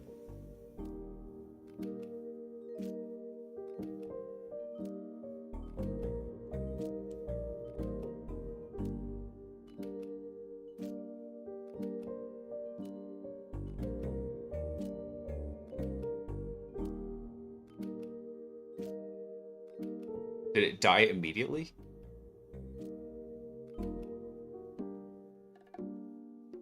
Okay, that was suboptimal. So it returned all the tasks out here, but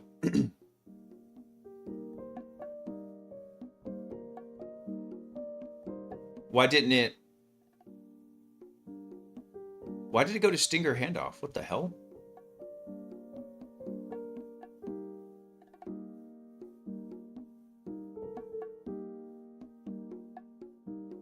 That is not what it's supposed to do. It should have passed this recon task down to the sub agent. No, guy, I didn't yet. I need to go. I got your code. I need to go redeem it. I did see it. I just haven't been doing too much over vacation here. I can actually start back to work tomorrow. Hey, Drewski, what's up, man? Happy Sunday, brother.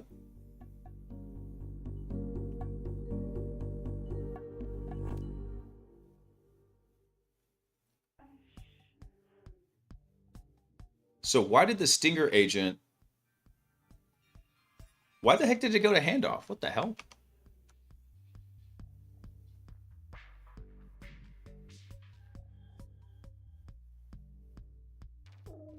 So it generates all of our tasks in here.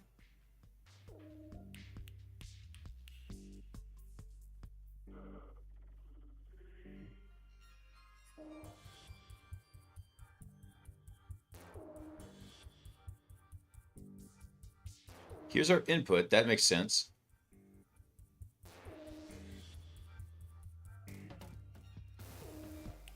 Oh, you know why? I know why. because we changed one of the functions in there. So let's bring this back over. Let's come back. Ah, damn it. I closed tasking, didn't I? I did. Hang on. We changed where this is used.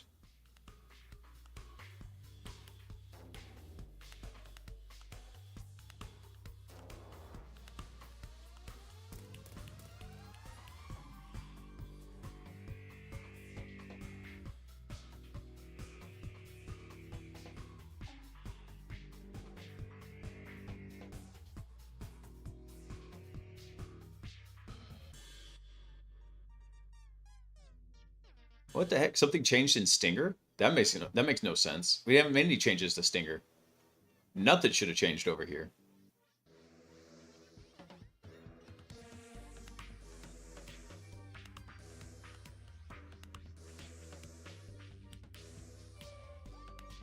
So this is the only function that's changed in here. So we had one change here, one change here. That's it. That's all we've changed. And this doesn't even have any usages over in Stinger.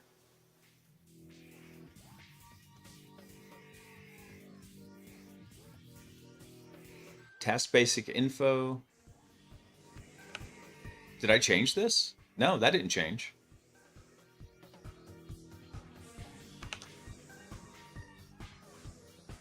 Yeah, this hasn't changed either.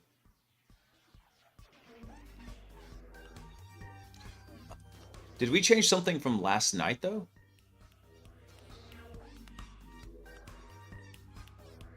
Hang on. What was in the code push from last night?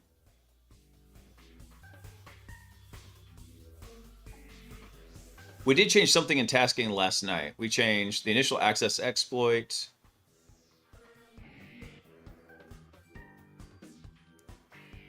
Get current exploit task changed, but that shouldn't have modified it.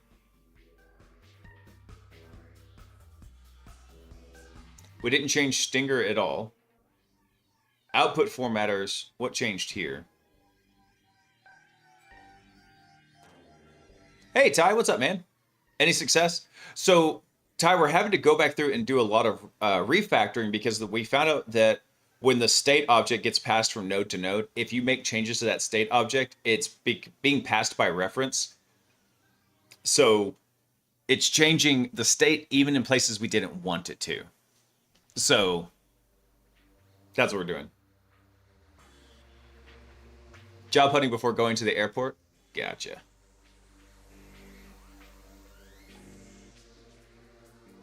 We added the exploit step schema. That was all fine. Yeah, there was nothing in here that should have changed this. Last night, the entire chain was working correctly.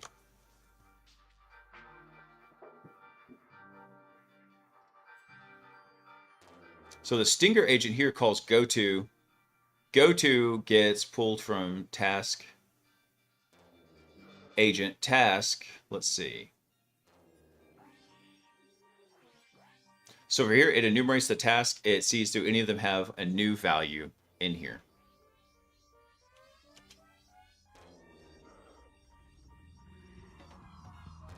What did the, hold on, what did the initializer send back?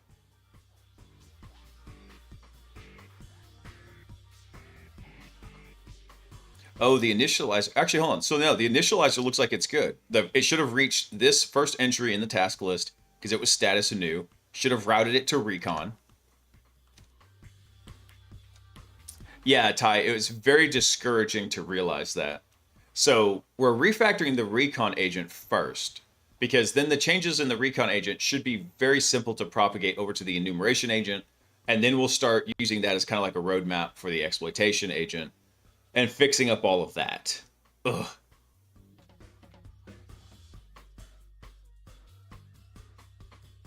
Yeah, I did have a power outage earlier today and realized that some of my networking gear, the batteries are dead on it. So I had to quickly do a workaround and bust out a laptop, get it a static IP address because the DHCP server was down, so I could remote into the Ludus server to suspend the dev box and get it back up for tonight.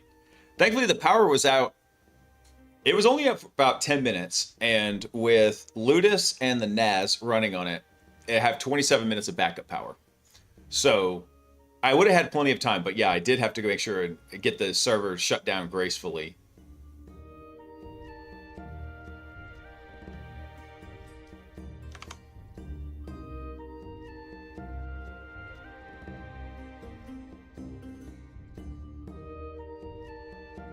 So for some reason, the Stinger agent...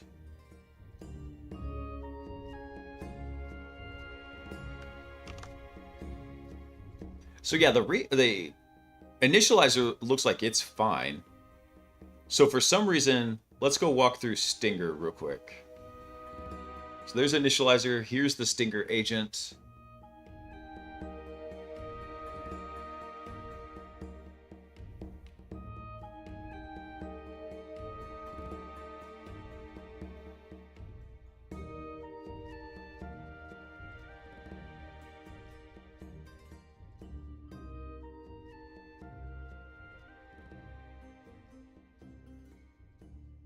There should have been no problem with this. Look at this.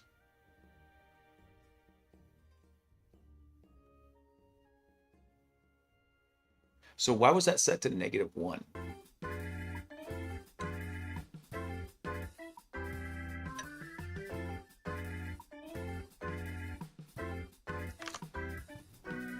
I want to try running it again, because that makes no sense.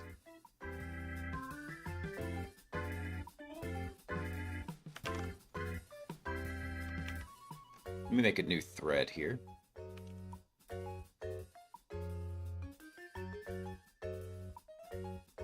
So we initialize it with current task equal to -1. Stinger comes through, we initialize a blank go-to string. Agent message. I wrote this before I was doing all the typing hints in here, so let me just go ahead and throw this in real quick.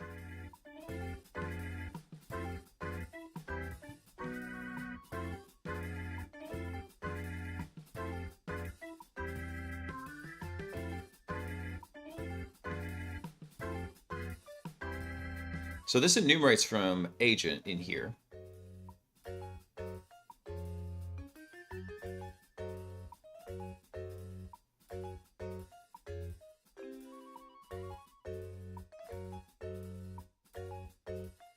Here's our task, agent.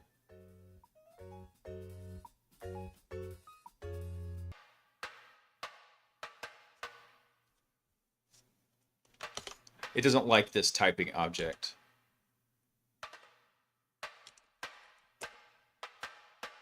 Take that out here.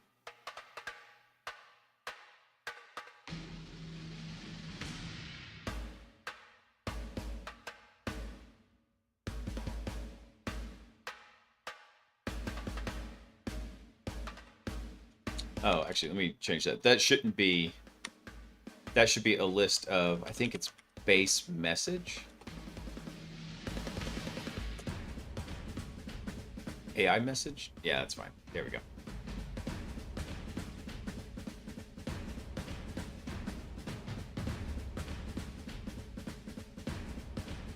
And technically,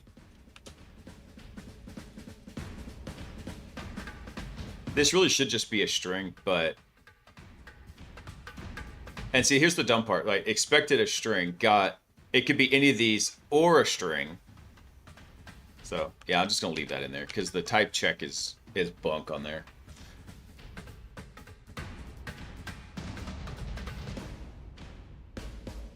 So it checks the status value right here. If it's new, then we set the go-to value equal to the agent field here, which we did have set. Current task equals index.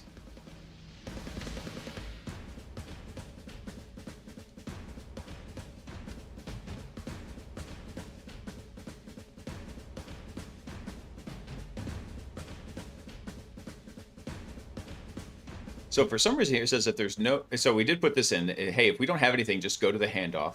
So that's what it hit. So there was no go-to value set here for some reason. Yeah, let me run this again.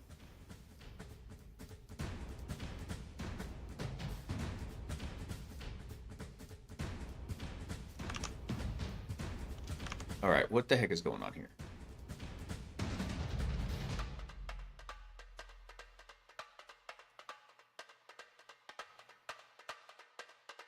So the initializer is returning our basic info. But what does the output structure look like? Status new, just like that. What the heck?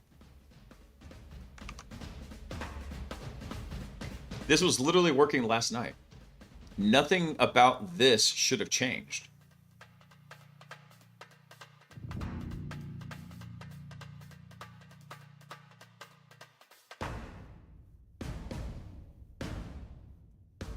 Did we get any output from here? Let me see. Don't think so.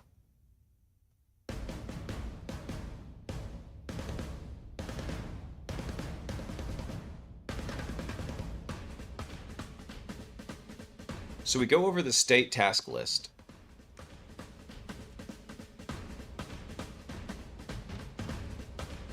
So here's the problem. Look at this. The task is empty. For some reason, is initializer not putting this in there correctly?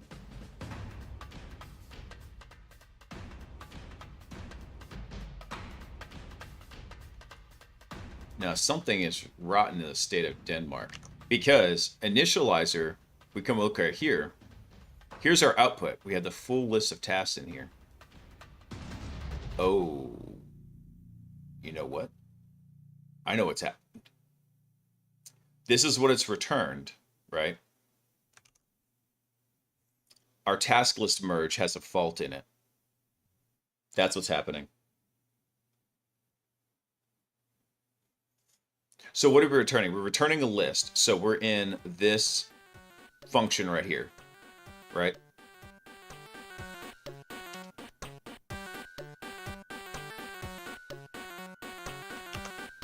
Let me make sure I've got the reducer set up correctly. So current versus new. So this is what we have. This is what we're appending into it.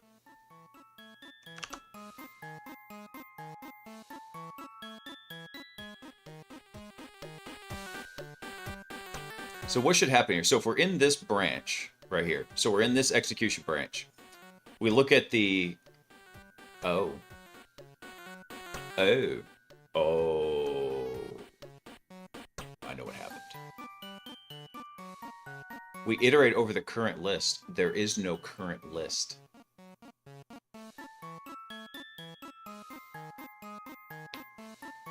All right, we're going to do one more check here for special case for initializer. Bootstrapping case. So what we're going to do is we're going to check the current list. So if the length of current is 0, then what we're going to do is we're going to say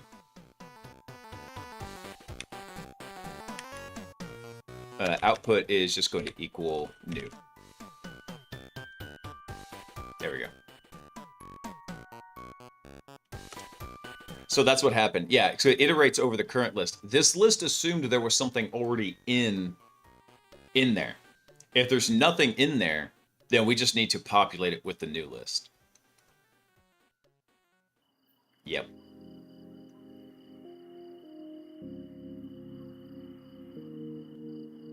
There's actually a better way to do this, because what if for some reason Stinger comes through and says, hey, I'm going to make a new list that doesn't exist?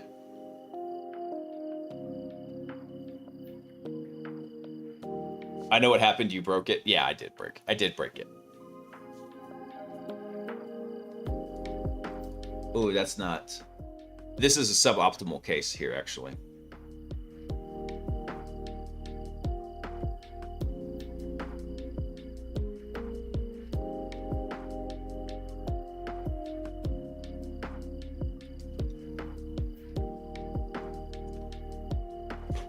Okay, I got an idea.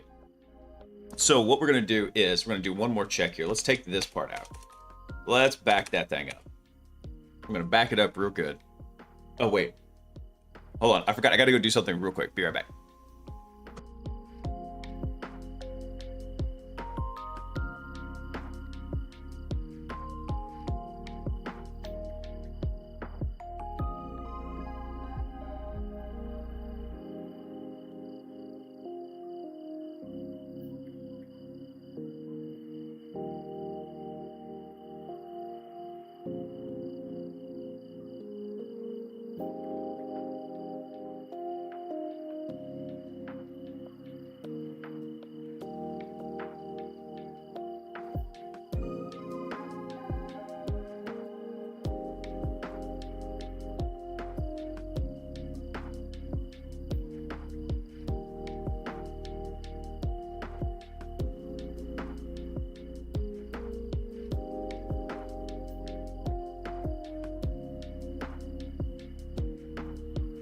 I'm not pooping.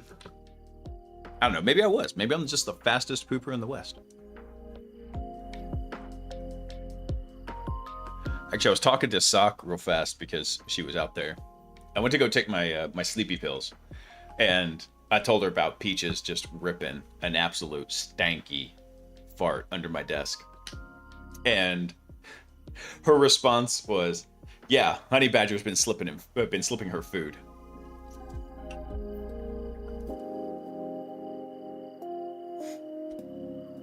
Let me see. How much time do we have left? Yeah, we can add a little bit more time to get us through the rest of the stream. All right. So what has happened here is... Let's do this. We're going to make a new copy here. And it's going to be this right here, this type.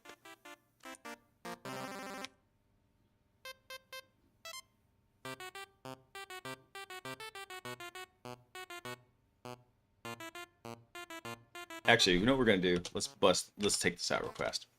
We're going to start it down here. If it is a list, then new copy is just going to be a list of tasks from new. Just like this.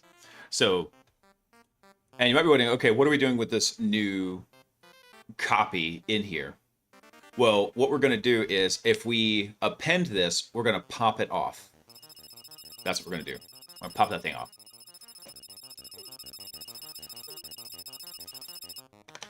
Incoming transmission from Moreno Gumby. You go back to work tomorrow, don't you? I do. I got to go write the report for that 5-week pen test I was on. So, and it's a little bit of a chunky report because we pen tested a handful of different networks for them. And so I got to go detail how we got access into each network and what we did in there. So it's gonna be chunky, especially because it's a short week also, because I'll have Thursday off, so I'll be working Monday through Wednesday. I'll have Thursday off. I'll be working Friday. So basically, I've got to get 2 sections done one day, and then I can do 1 more section each other day. Incoming transmission from Moreno Gumby. Yuck, reports suck. Reports do suck. But that is the part that gets you paid. When you're working in offensive security, you hack for free and you charge for the report. If they didn't want to know how I did it, I would just do it for free. Yeah. I was like, okay, yeah, you just want me to go in and just hack your stuff? Great. Oh, you want to know what I did? That's gonna cost you. That's gonna cost you.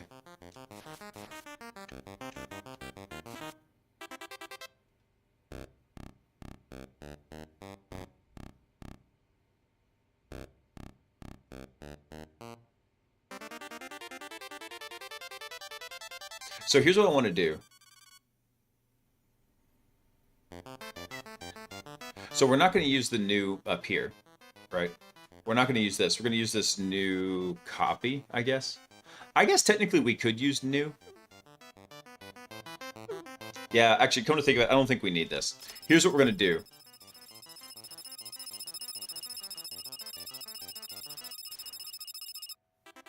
Incoming transmission from Moreno Gumby. I guess that make them not suck so much.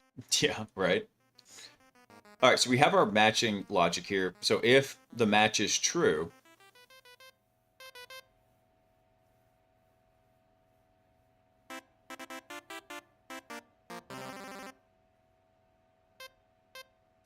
ooh, how do I want to do this?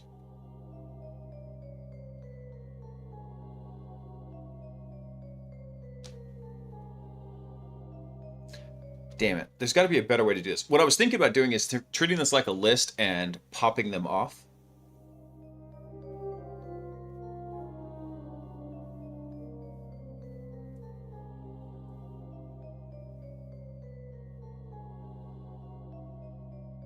We could still do that.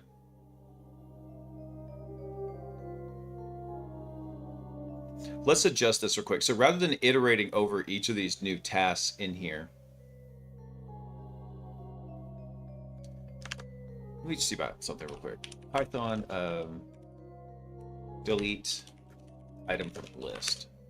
Is there a simple way to do that?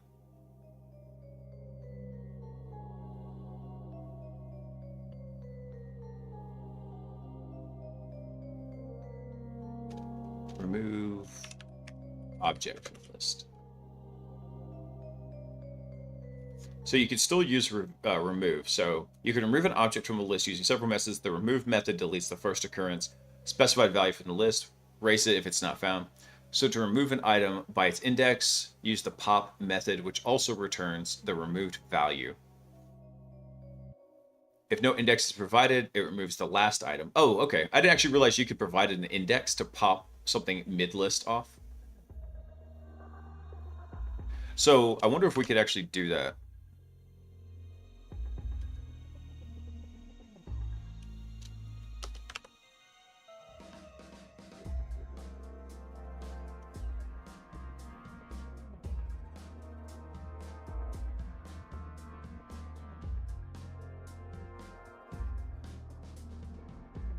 So if we remove 4, it removes the integer 4 from the list, not index 4. Okay, so we'll do list remove object in here. So what we'll do is we'll say new dot remove new task right there, just like that. So here's what should happen. So let's assume we don't have anything in the current task, right? So as we come through here, from new, we're going to remove the items as we're going through them. So we remove it, we go to the next item in there, hopefully. And then as we go through the next item, we're going to pull all these off. We're going to have one more statement down here after all this for loop is done, where we're going to say,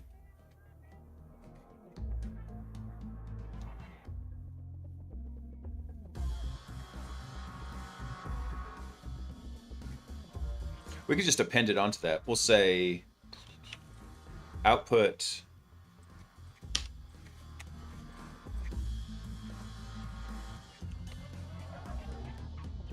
I forget how to do that. Join to list in Python. Let's see. Python join to list. I think you actually just use the plus operator. Yeah, you can literally say the joined list is going to be this, which I think we could just use the plus equals operator then. So we'll do plus equals new. Just like that. There we go. Yep, so what should happen here is we run through the list, right?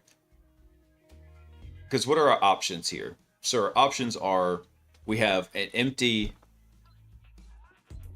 current with a populated new. So if it's empty, it's going to completely skip over this for loop and then just append all the new stuff over to output, and then it's going to return output. So that should work.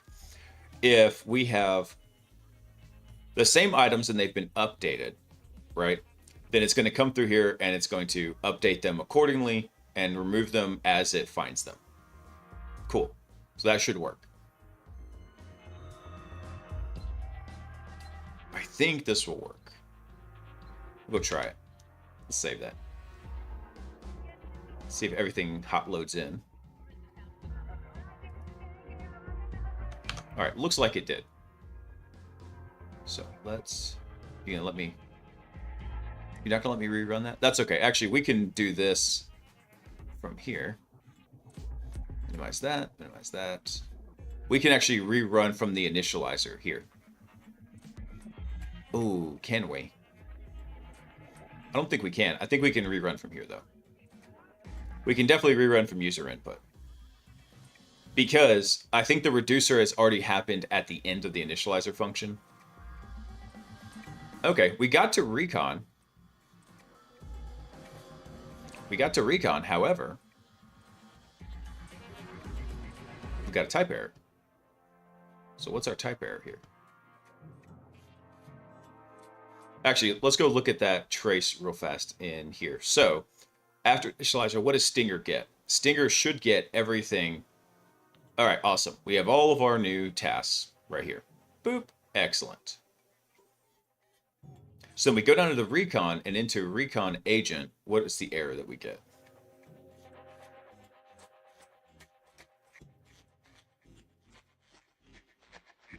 Oh, that should not be output current task. That's what it is. Yep, that should actually be the current task pre-flight check. I got 2 zealous in my find replaces up here. So where's that? Line 80. That's Stinger. We don't need that. Go back to recon.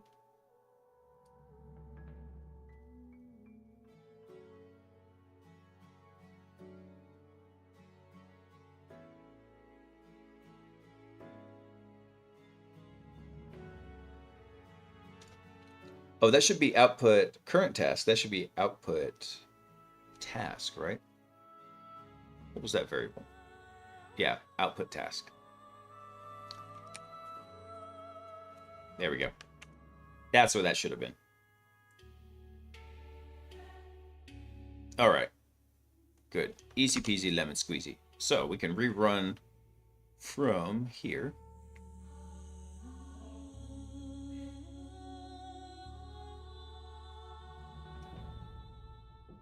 So if we rerun from there, it should pass back down into the recon agent. Let's see what happens. Once it leaves the recon agent, I'm going to kill it. I just want to see, did we get everything correct? Are we tracking all the information properly? Really, it's just recon agent we need to see if it's working properly.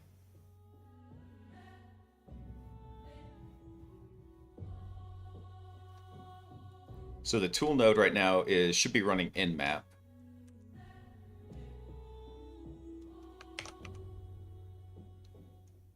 Yep, it's running it. I'm going to go ahead and... Now I need to let it go ahead and run. I really should bring in the nmap lib. There's only one thing for recon in here.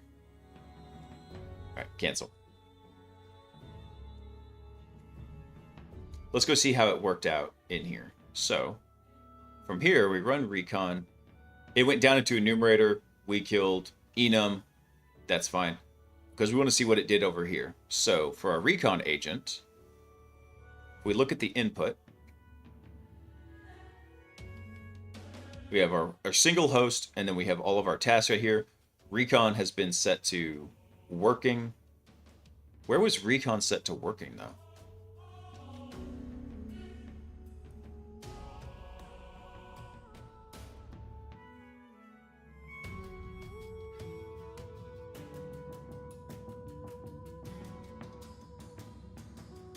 Oh, see, here's the issue. This is showing that it was set to validated when it was not. And it has to do with how that state table is happening in the various functions in here.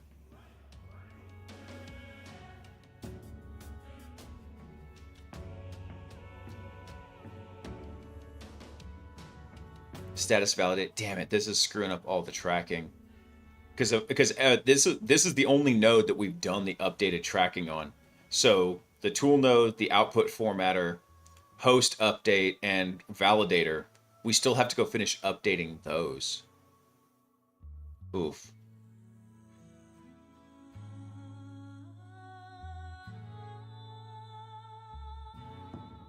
So this was set to working here.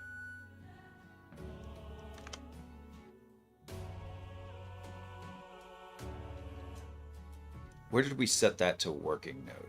Let's see.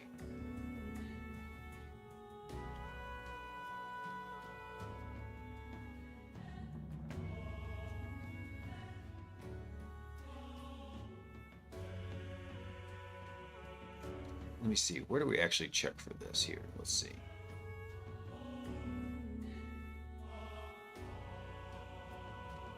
Here we have the output status set to working.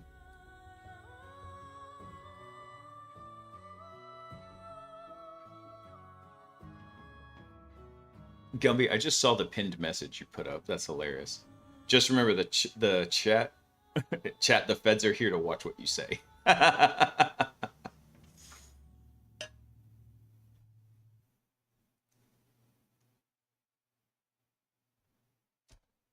right, I'm going to do something here.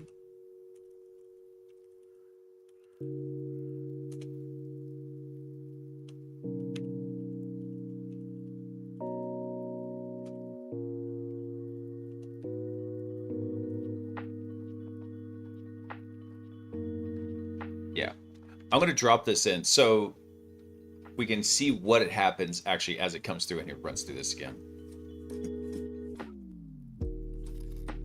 So we can watch this part. Let's come back in here. I'm going to run this back.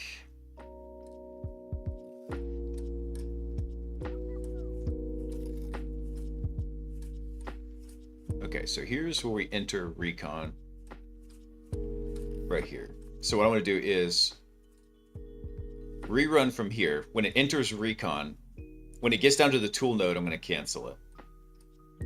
Because I just wanted to get through the agent so I can capture that debug. All right, kill that.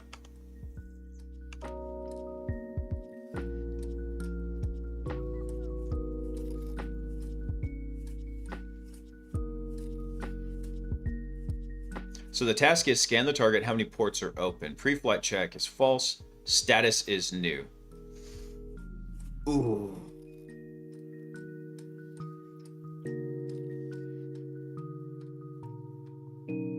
All right, there's one more thing I need to do with this then. And that is we actually need to go output that status right here. So state output current task. Damn it, damn it, damn it.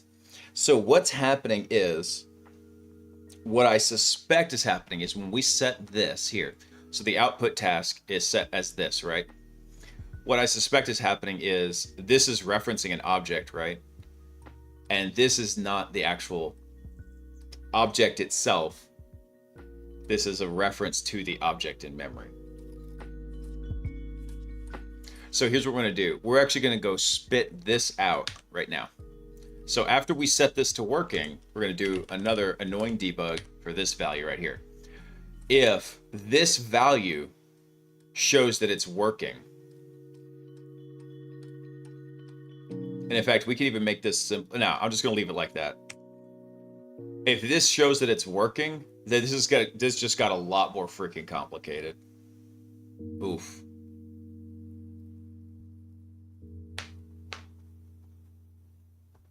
All right, let's see if it loaded in here. All right, new code's loaded in. Let's rerun this again. From the end of Stinger, rerun. Once it gets down to the tool node, I'll kill it again. All right, cancel. And let's see what happens here. Son of a biscuit. All right, so here's what's happening. Oh, this is effing annoying. Ugh. All right, so in the state table, right? Here in the state table, what we're working in is we're working in task. It is a list of task objects, right? We're indexing to a particular task. Look at this way, though. See how far you've already come? Dude. I wish, man. Actually, let me see if there has to be another way to do this. It could be that we just have to change how we're referencing it. Let's see. Python set variable as copy of object and not reference.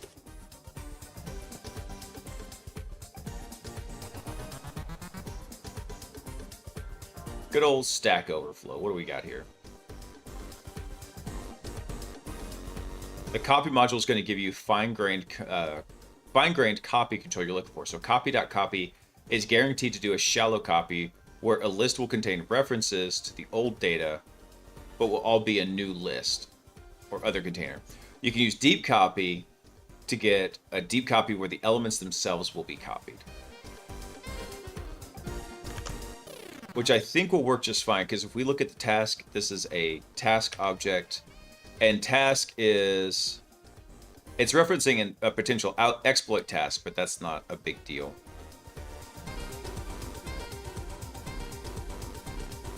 And we do reference a task answer here.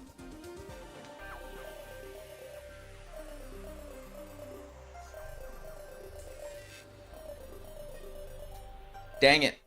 All right. So let's look at the problem here. So what happened was,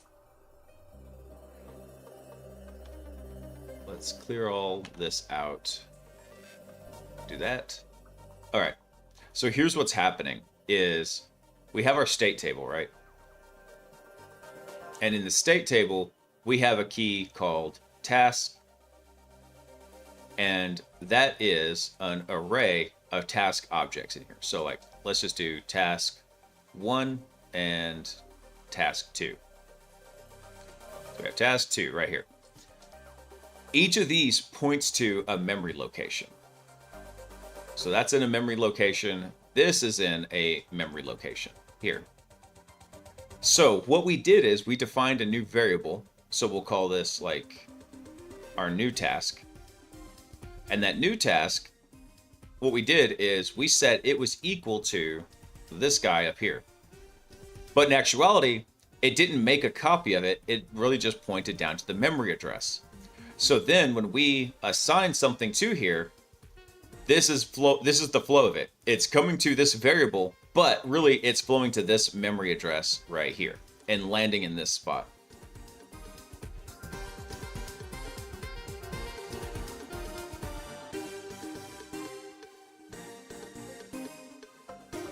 We do, it did generate all 6 tasks actually, because there should have been tasks 0 through 5 in there.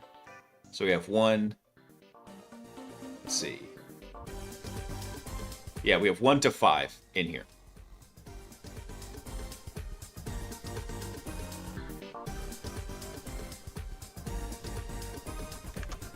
Yep. So we built the reducer function to come through and find, see, look what we return. What we return, we just return this one task that says, hey, scan the target, do this, do that, da da da da. I think a simpler way to do this is if we add a task ID value.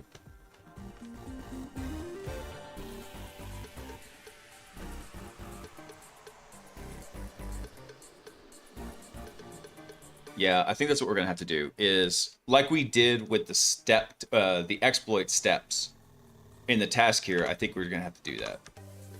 Oh, this sucks. All right, so let's do an ID. How did I do that for the step task? Exploit step ID.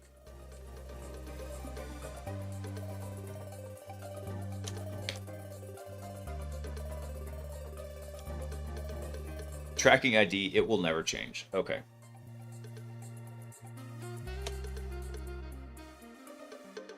So we can add an ID value to this. However, whenever we reference this over in tasking,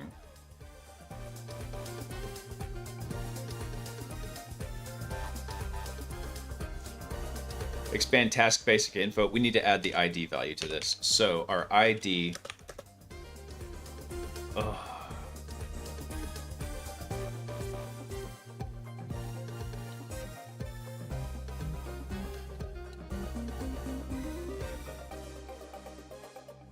in this case, we did it like as 5 in here.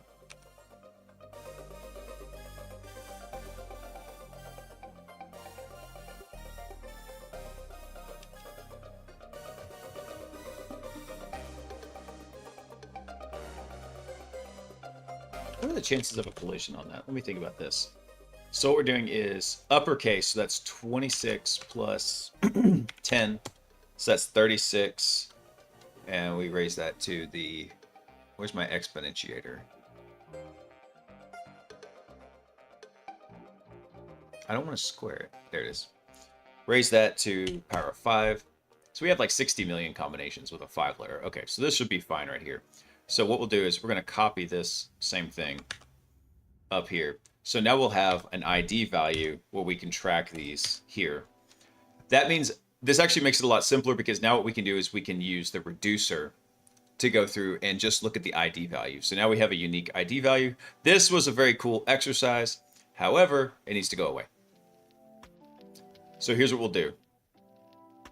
Rather than checking the ID value, we're going to get...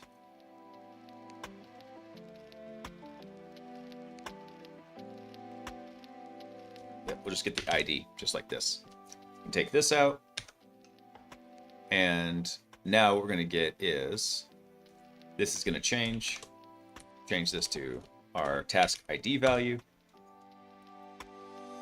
I should just done the ID value from the beginning and not try to overcomplicate this. But let's see. ID. There we go. So if we get the task ID, we compare those two. If that works, the rest of this should be good. We can do the same thing, right? Chmear. Take that out. Refactor this. Make this the ID value, just like that. And change that to ID. And everything should be copacetic. We take out the secondary check. That doesn't matter anymore. So we can still use this. We just have a little bit of a simpler matching logic.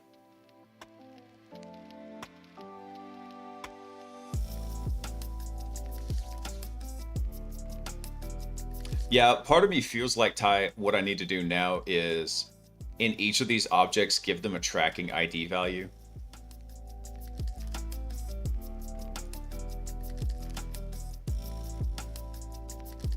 Oh, damn, that's such a beatdown.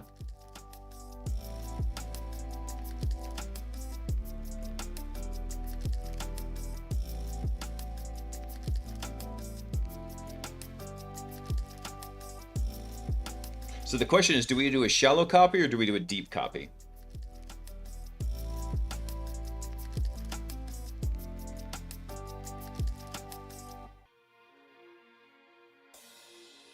I'm tempted to just deep copy it and be done with it. If we have an orphaned object with nothing referencing it, it should get picked up by the garbage collector. I think. Try the shallow copy first, Bob. Yeah, Alex, a bunch of guys actually did the Advent of Cyber. Gumby, I know, went through Advent of Cyber. That's what I'm thinking, too, Bob, is start shallow and then move deep if necessary.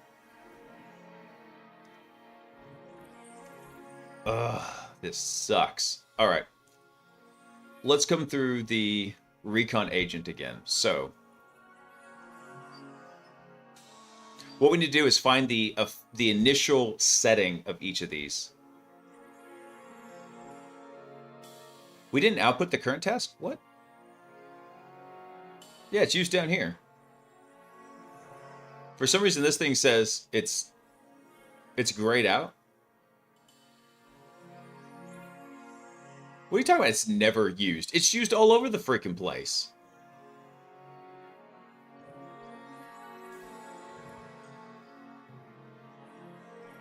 It's not used in every branch. Piece of junk.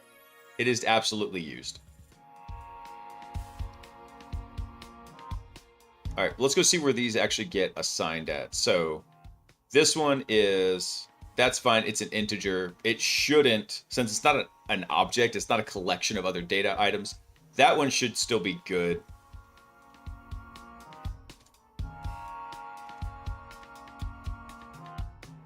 So here's where we actually set this, right? I gotta look at the Python copy module.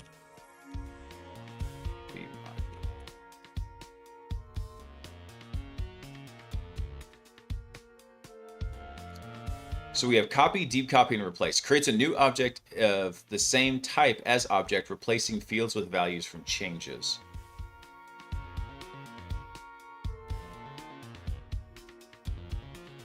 So the shallow error constructs a new compound object, and then, to extend the possible, inserts references into the object found in the original.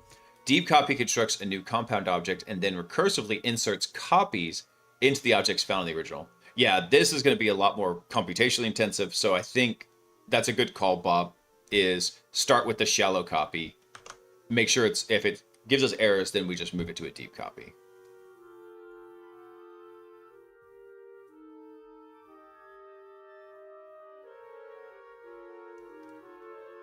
Oh yeah, Patriot, it is a good exercise. I'm surprised, actually, after learning about how the state was not immutable like they said. I'm surprised that this went as far as it did with this kind of an error. I can only attribute it to just sheer good fortune about how we structured the inputs and outputs. That's the only thing I can think of it is. Let me see. Do they have any of... Nope. All right, so here's where we actually set this right here. Target IP address, that's a string. That should be all right. It's really these output variables. That's where we need to set this. So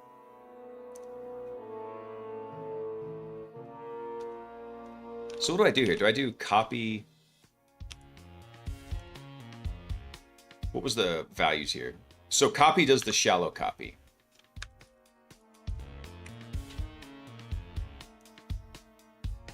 Yeah, and it's going to complain because we haven't imported copy into here. There we go. So now output task should be like that. So now what should happen is when this fires and then this fires, we shouldn't see a change. They should both say it's still new because we're not actually attacking the state table by reference again. Let's see if it hot loads in. All right, it did. Nice. Let's go run this one more time. Let's see if we can get any luck out of this. All right, so here's Stinger. We're going to rerun from here. When it hits the tool node, I'll kill it again. All right, cancel. And let's go check the output real quick here. There we go. So we have status new, status new. So this shows us that it was new when the object got instantiated, right? So that's the first of the debugs here. I just want to go up a little bit. You're killing me. Here we go. So the first one is, hey, we go make our copy of our output task. This is what we have. Bam, bam, bam. And then the second one is we're verifying it didn't change in the actual state table here. Boom. Just like that. All right, so where else did we set any of these other values that we're going to be returning? So output hosts.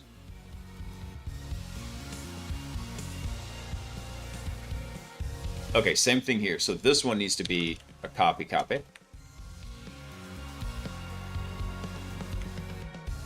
Just like so. All right, what else did we have? Task string, that's not important. Agent messages find output task, output current task. That one should be fine too. Actually, let's go double check that real quick. We can tell if we come look at it, because as we enter the recon agent, actually here, let's come here. So if we look at the, okay, fine, as we come, damn it, it's not going to show it. It's not going to show it correctly. Here it's showing current task 0, but however, when we ran it and before it was able to actually get...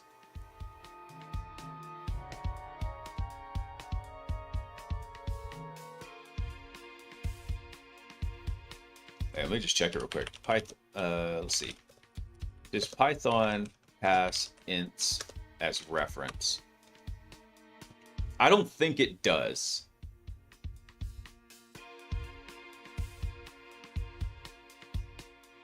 So when an integer is passed to a function, a reference to the integer object is passed, but since integers are immutable, any attempt to modify the value inside the function results in the creation of a new object rather than changing the object. Okay, same net effect. It's not referencing it by that. So if we make a change to it, it shouldn't change until we edit it. Yeah. Okay. So now let's just make sure we've got all these other ones here. So output host, it's now getting a shallow copy.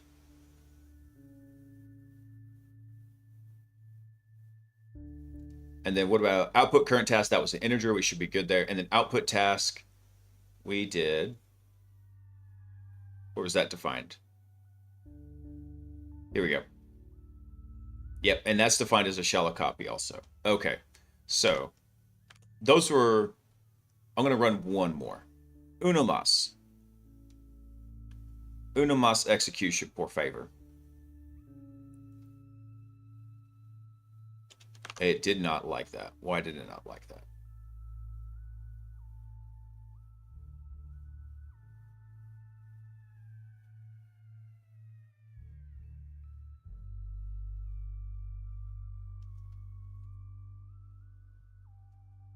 Oh, this is a new error. Line 85. And I know why, I think I know why this happened too.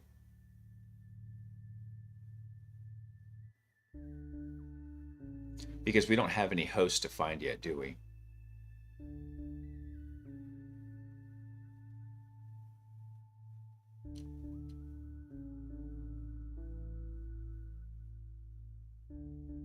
So here's target host. So let's look at this. So get stub host here. What this does is it returns a new object here of host type. So we get a host type right here. What is it complaining about this?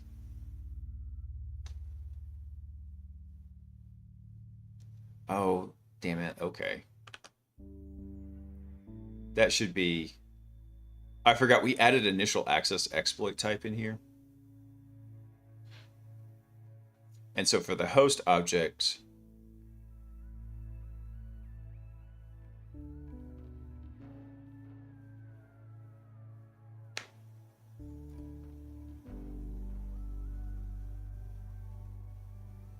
yeah, it wants this host type, but it's something different here.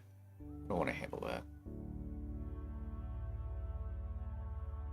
Well, actually, what we can do is we can make this a list of initial access exploits or a none type here. And then we just set that to none. Like that. That's probably going to break something else. But that's fine. You ordered some slippers? Oh, no.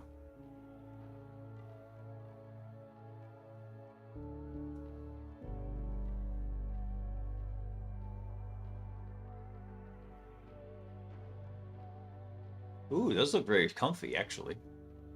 And I actually need some new slippers, so I'll look at those because my current slippers, I think, are like 8 years old, and they're just falling apart at the seams.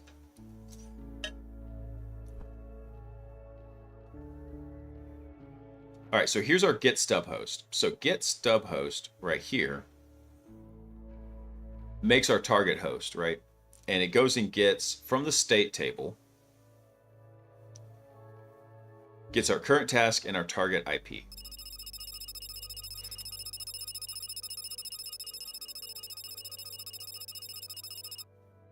Incoming transmission from Moreno Gumby. My address is on there. Delete that for my...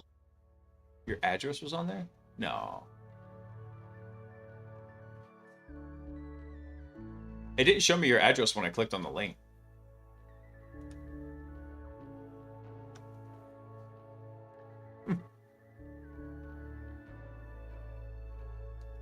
Let's see here. So this goes over into this target host right here.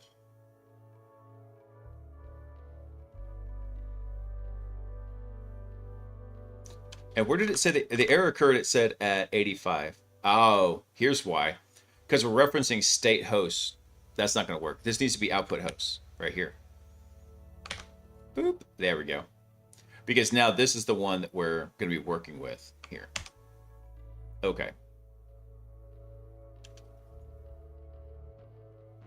All right, I think that'll fix it. Let's see.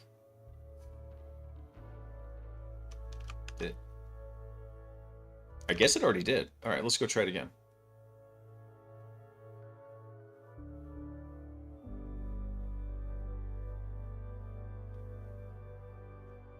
I tell you what, I'm actually going to let it run until it hits the enum agent, and then I'm going to kill it from there.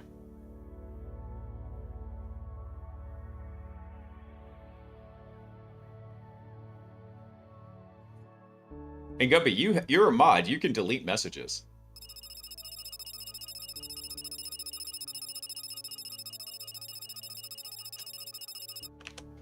Incoming transmission from Moreno Gumby. Show under that price for me lol.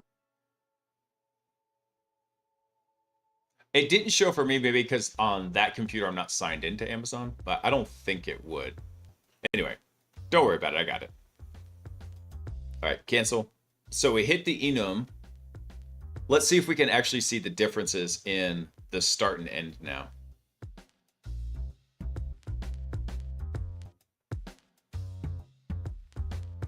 So as we're in the this LangGraph branch of it here. Let's double check this. So for our input, what do we have? We have a little bit of context. Our current task is set to 0. I think the current task might...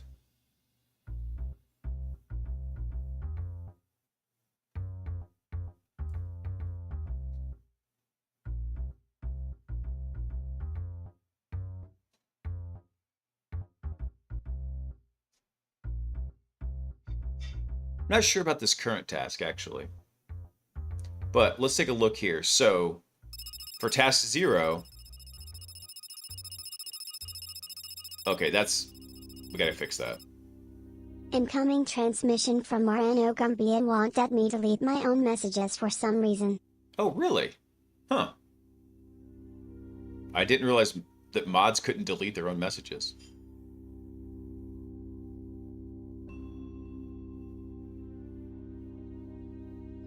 Why did the output not save? That's weird. It captured the tool, it captured the output. I need to go clean this up anyway, and I'm going to do like we did with the exploit agent, where we merge the tool and the output into a scratch pad for that task. I think that will be the better way to do this. Damn it. I was so looking forward to start planning out the post-exploitation agent.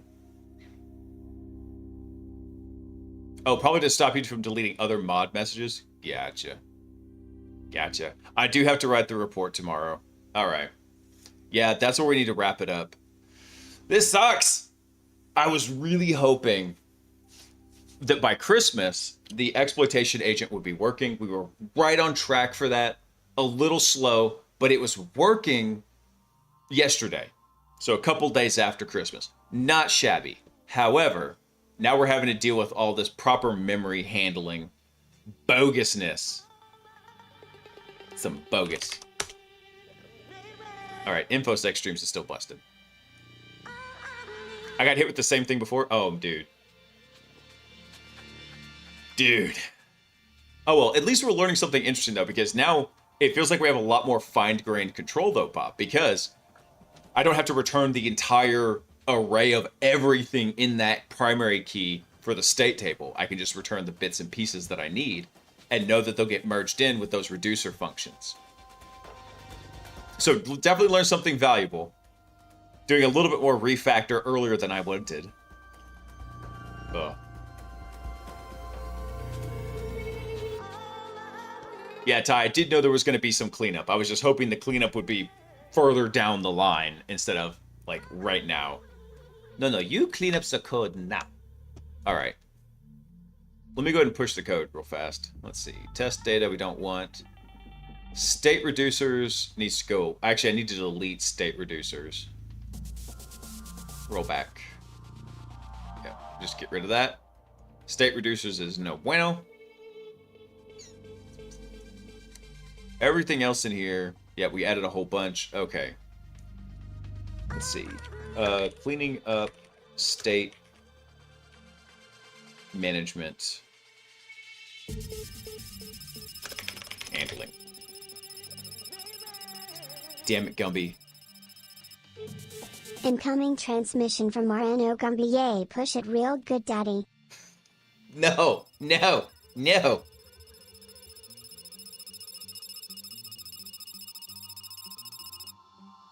Incoming transmission from Marano Gumby. You woo. You woo. Gross. Let's see. Let's see. Cleaning up state management handling. Yeah, we'll do that. All right. Commit and push.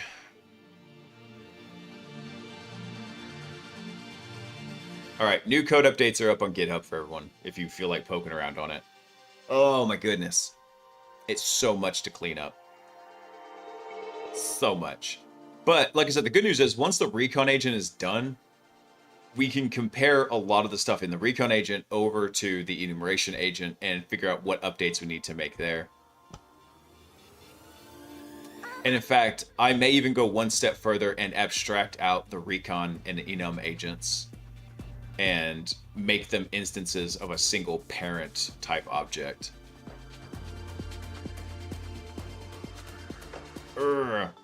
Killing me, Small. All right, let's go find somebody we can do the raid out to. If, by the way, over on the Twitch side, if you've got any raid suggestions, please feel free to shout them out. Let's see.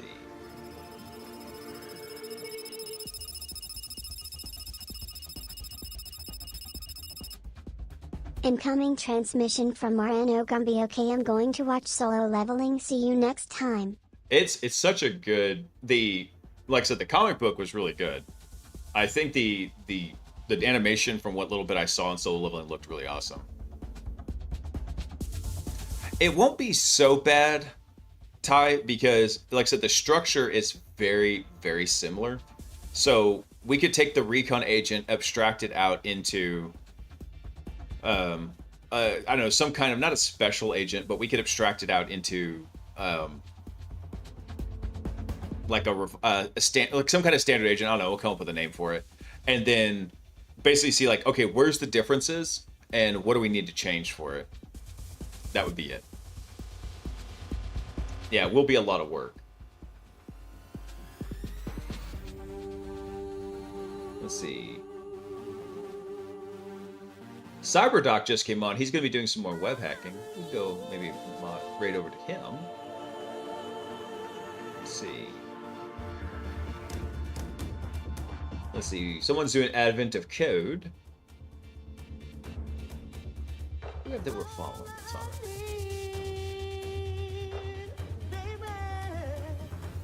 right. Baby. All you need... I probably need to nuke that one off too. It's fine. Let's see. Braythorn's on doing some more PC Matchmaker. Actually, are the ferrets up and around right now? Oh, they are.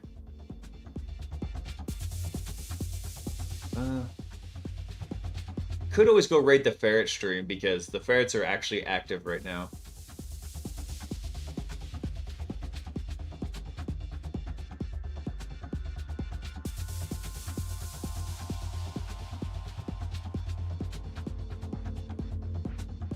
She's doing.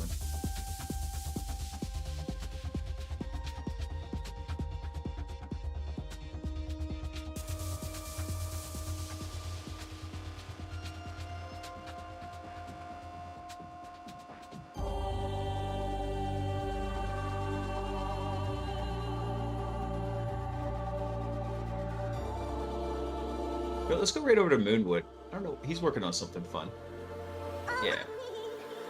We'll go right over to him. All right, guys. Unfortunately, that's where I got to wrap it up. I do have to go to work tomorrow. Let's see. Oh, wait. Bunny Bites just came on? Hang on. Because I have not kicked off the raid yet. Let me go check Bunny Bites.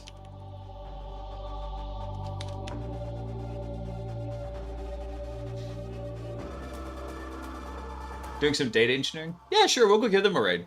Let's do that. All right, guys. Everyone, y'all have a fantastic week. If you are working this week, like I am tomorrow, prepare to engage Crushing It mode. For those of you who are across the pond and already into your Monday, Crushing It mode should have been active for several hours by now. I'm going to take that as the honor system that you have already engaged Crushing It mode because we do not go weekly into the week. I'm going to go engage Crushing It mode early because I got physical therapy at like dark 30 in the morning because that's the time I scheduled it because I'm an idiot. But that's how we're going to start the week off. Everyone, y'all have a fantastic week. Maybe I'll see about doing an extra stream tonight for this week because we do have a day off. But I don't know. We'll figure it out. Everyone, y'all take care. And I want you all to remember one very important thing. And that is, I love you. Peace. Oh, damn it. I always forget. There's one thing. I try to make that such an awesome sign off. Drop Hack the Plans whenever you get into Bunny Bite stream. Anyway, take care, everyone. Peace.